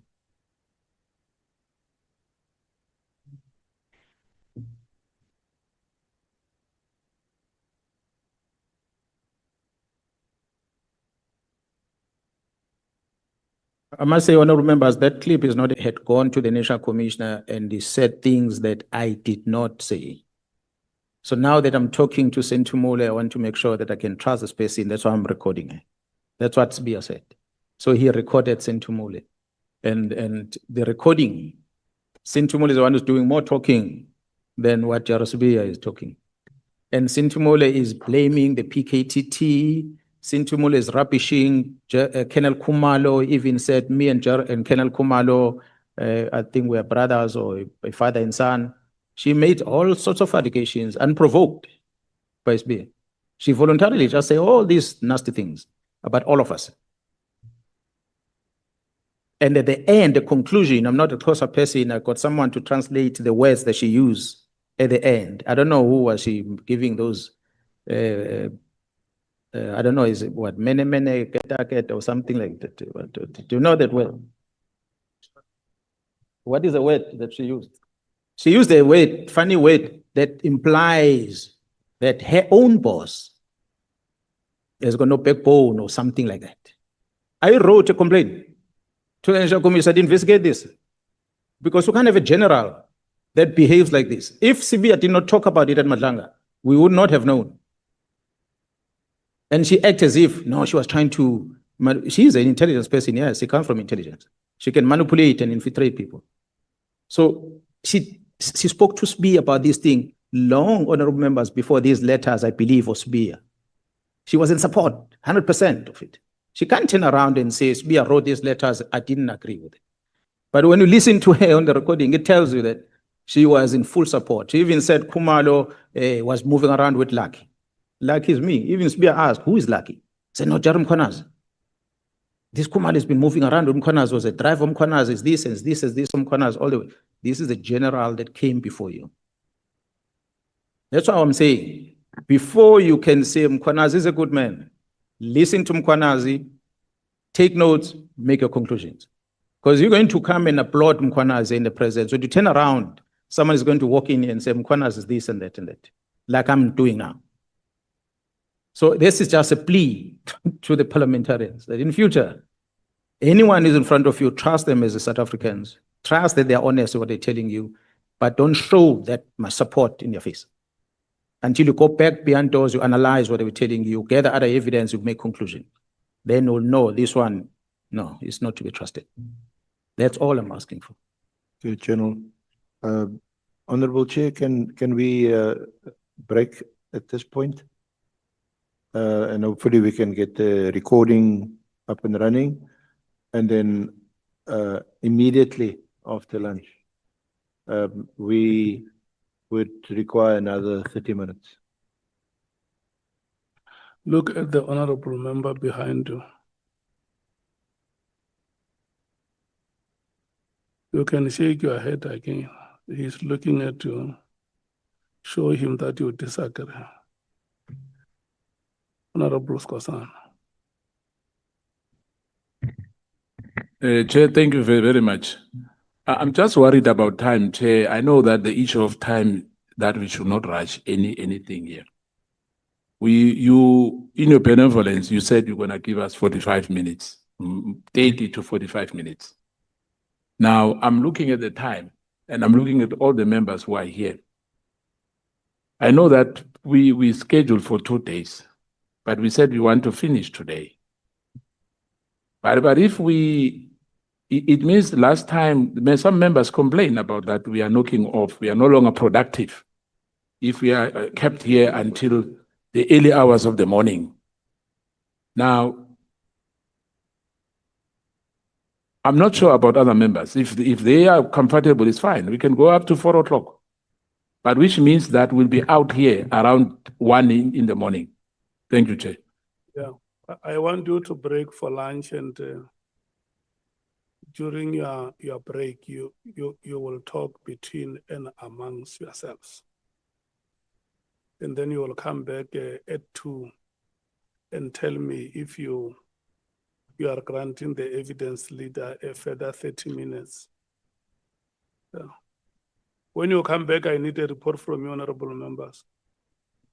You are under the leadership of the Chief Whip here. When I make a decision here, I must make your decision. May you please stand up and leave the chambers and come back at 2 o'clock.